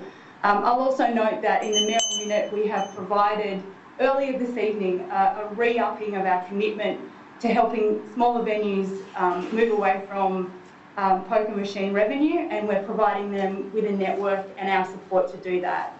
And on that basis, I would like us to keep the sponsorship policy as is. Okay, thanks for that. So is there anyone else who wishes to speak to the amendment? If not, I'll put that. It's the Atkins to Cruz amendment. All those in favour, please raise your hands. In support, I have 1, 2, 3, 4, 5, 6. All those against? There are 7 against. That has been defeated. We'll return to the primary motion. Is there any further amendment to the primary motion? A minute, Mayor. Yes. Sorry, I think that's the Atkins-Lockie amendment, just for the record. It was actually Councillor De Cruz who I agreed to seconding it, and Councillor Lockie spoke to it. I know. Sorry, it's confusing with the remote attendance. It's difficult for us too. Okay. Scusi? I'm happy for Councillor Lockie to be recorded as the seconder. It's already been voted on and been defeated, so we're now debating the primary motion. Is there anyone who wishes to further amend it? If not, I'll put that. All those in favour? All those against? I'm going to recommit the vote because most people's hands weren't clear. We're voting on the primary motion, the Scott Stephens motion. All those in favour, please raise your hands. All those against? Councillor Stamoulis is against. All others are in favour. That has been carried. Mayor, can I please move item 21, the officer's report? Yes. Do you wish to speak to it? I do not. Okay. Is there a seconder for the motion? Item 21, mandatory reporting to Council of reports received from Fire and Rescue New South Wales. Seconded. Do you wish to speak to it? Any amendment or anyone who's against it? No? We'll put that. All those in favour? Against? Declare that carried. Steel Park dog off-leash area. Councillor Langford. Thank you, Mayor. This motion is calling for Council to undertake community engagement to formalise an off-leash dog area in Steel Park, Marrickville. The area's been used for this purpose for a long time. It also calls for Council to investigate the need for additional traffic calming measures and to install additional amenities such as a bubbler and a rubbish bin. I want to thank residents for raising their concerns. I note that there was a petition with over 108 signatures, and I note that also in our delivery program, Council commits to delivering education activities to promote responsible pet ownership, including dog off-leash areas. I'm a dog owner myself, and I know it's really important for community to have spaces where they can allow their dogs to run around and also to socialise with each other. We know that dog walking is generally, a very popular activity in our area. I do want to note that the speaker from the club who spoke against the motion, I believe that it's really important that we do have education for everyone, dog owners, that, we need to make sure that the space is respected. But we have a very dense area and we all are sharing spaces, as I think another speaker pointed out, and we all need to kind of work together to make sure that that works as well as possible. I do hope that you will support the motion. Thank you. Ms. Mayor, I can second, please? Yep. I just have some amendments that I had discussed with Councillor Langford prior. If that could just be displayed. Yes, so the first amendment really is just specifically calling out that the consultation should occur with the sports clubs that use Steel Park, including the Marrickville Red Devils, who spoke earlier, and the PCYC. I think it is increasingly difficult because we're sharing limited green space and open space, and there is going to be these tensions, and it's just really important that the clubs be included and specifically called out in the consultation.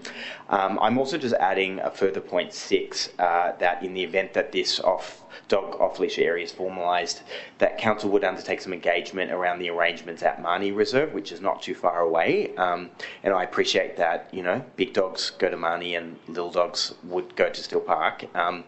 But I think it would be important, again, just for us to really have a look at how that's all working with the sports clubs in particular. I've had players really express some concern that they've twisted ankles and these kinds of things. So we want to preserve the best shared arrangements we can, and I've just indicated there that the focus of the engagement should be around that additional education for dog owners using the park. Okay, thank you for that.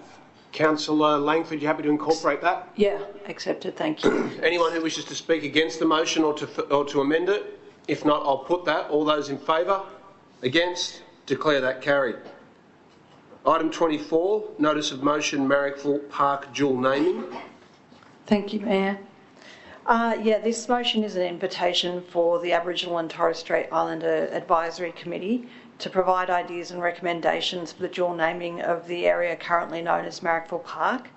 The motion was in response to the Local Democracy Group quarterly report in the May 21 meeting, where it was noted that the committee is supportive of dual naming of the major parks, and it would be good to have one major park within each ward dual named with the ward name.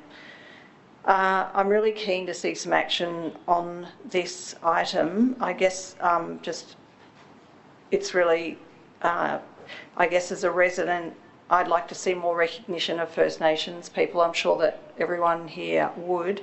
I want to note Councillor Howard's motion from December 2023, which he reminded me of today, which was to pursue dual naming of parks across the LGA and to suggest a process for that. I think that it's great that we have a process, but it's really important that we actually get some action. And I guess this motion is not intended to be prescriptive in any way to the committee. It's really just an invitation, and it may be deemed that this location is not appropriate for a dual naming, but I thought it would be really great to get the ball rolling and judge the level of interest from the committee. I also want to just say that, yes, obviously the council's naming policy would inform any decisions that were made, and that any suggestions would need to go through the Geographical Names Board, and first before that the Metropolitan Local Aboriginal Land Council and any other people who need to be consulted. Thank you. Thank you for that. Is there a seconder for the motion? Councillor Howard? Yes, thank you. I just have an amendment as well that I flagged with Councillor Langford earlier today, and I've provided to the note takers. And as Councillor Langford had said, that I'm really just seeking to align this approach with what we had agreed unanimously back in December, which is that we would do a consultation around the dual naming of our parks and ovals. And that we would consult with the Inner West Aboriginal and Torres Strait Islander Advisory Committee, which has happened, which is excellent, and that there would be a report back to Council with a consultation plan about how to engage with the Metropolitan Aboriginal Land Council and local residents, etc. And I'm just suggesting that just some additional words just to acknowledge that previous work that we've done, because Council staff are working on that, and I think that consultation process has occurred, and I think this just makes it clearer that we're not overriding that really important consultative process we've been on, and that within that framework, Council and then consider the motion that Councillor Langford has put forward.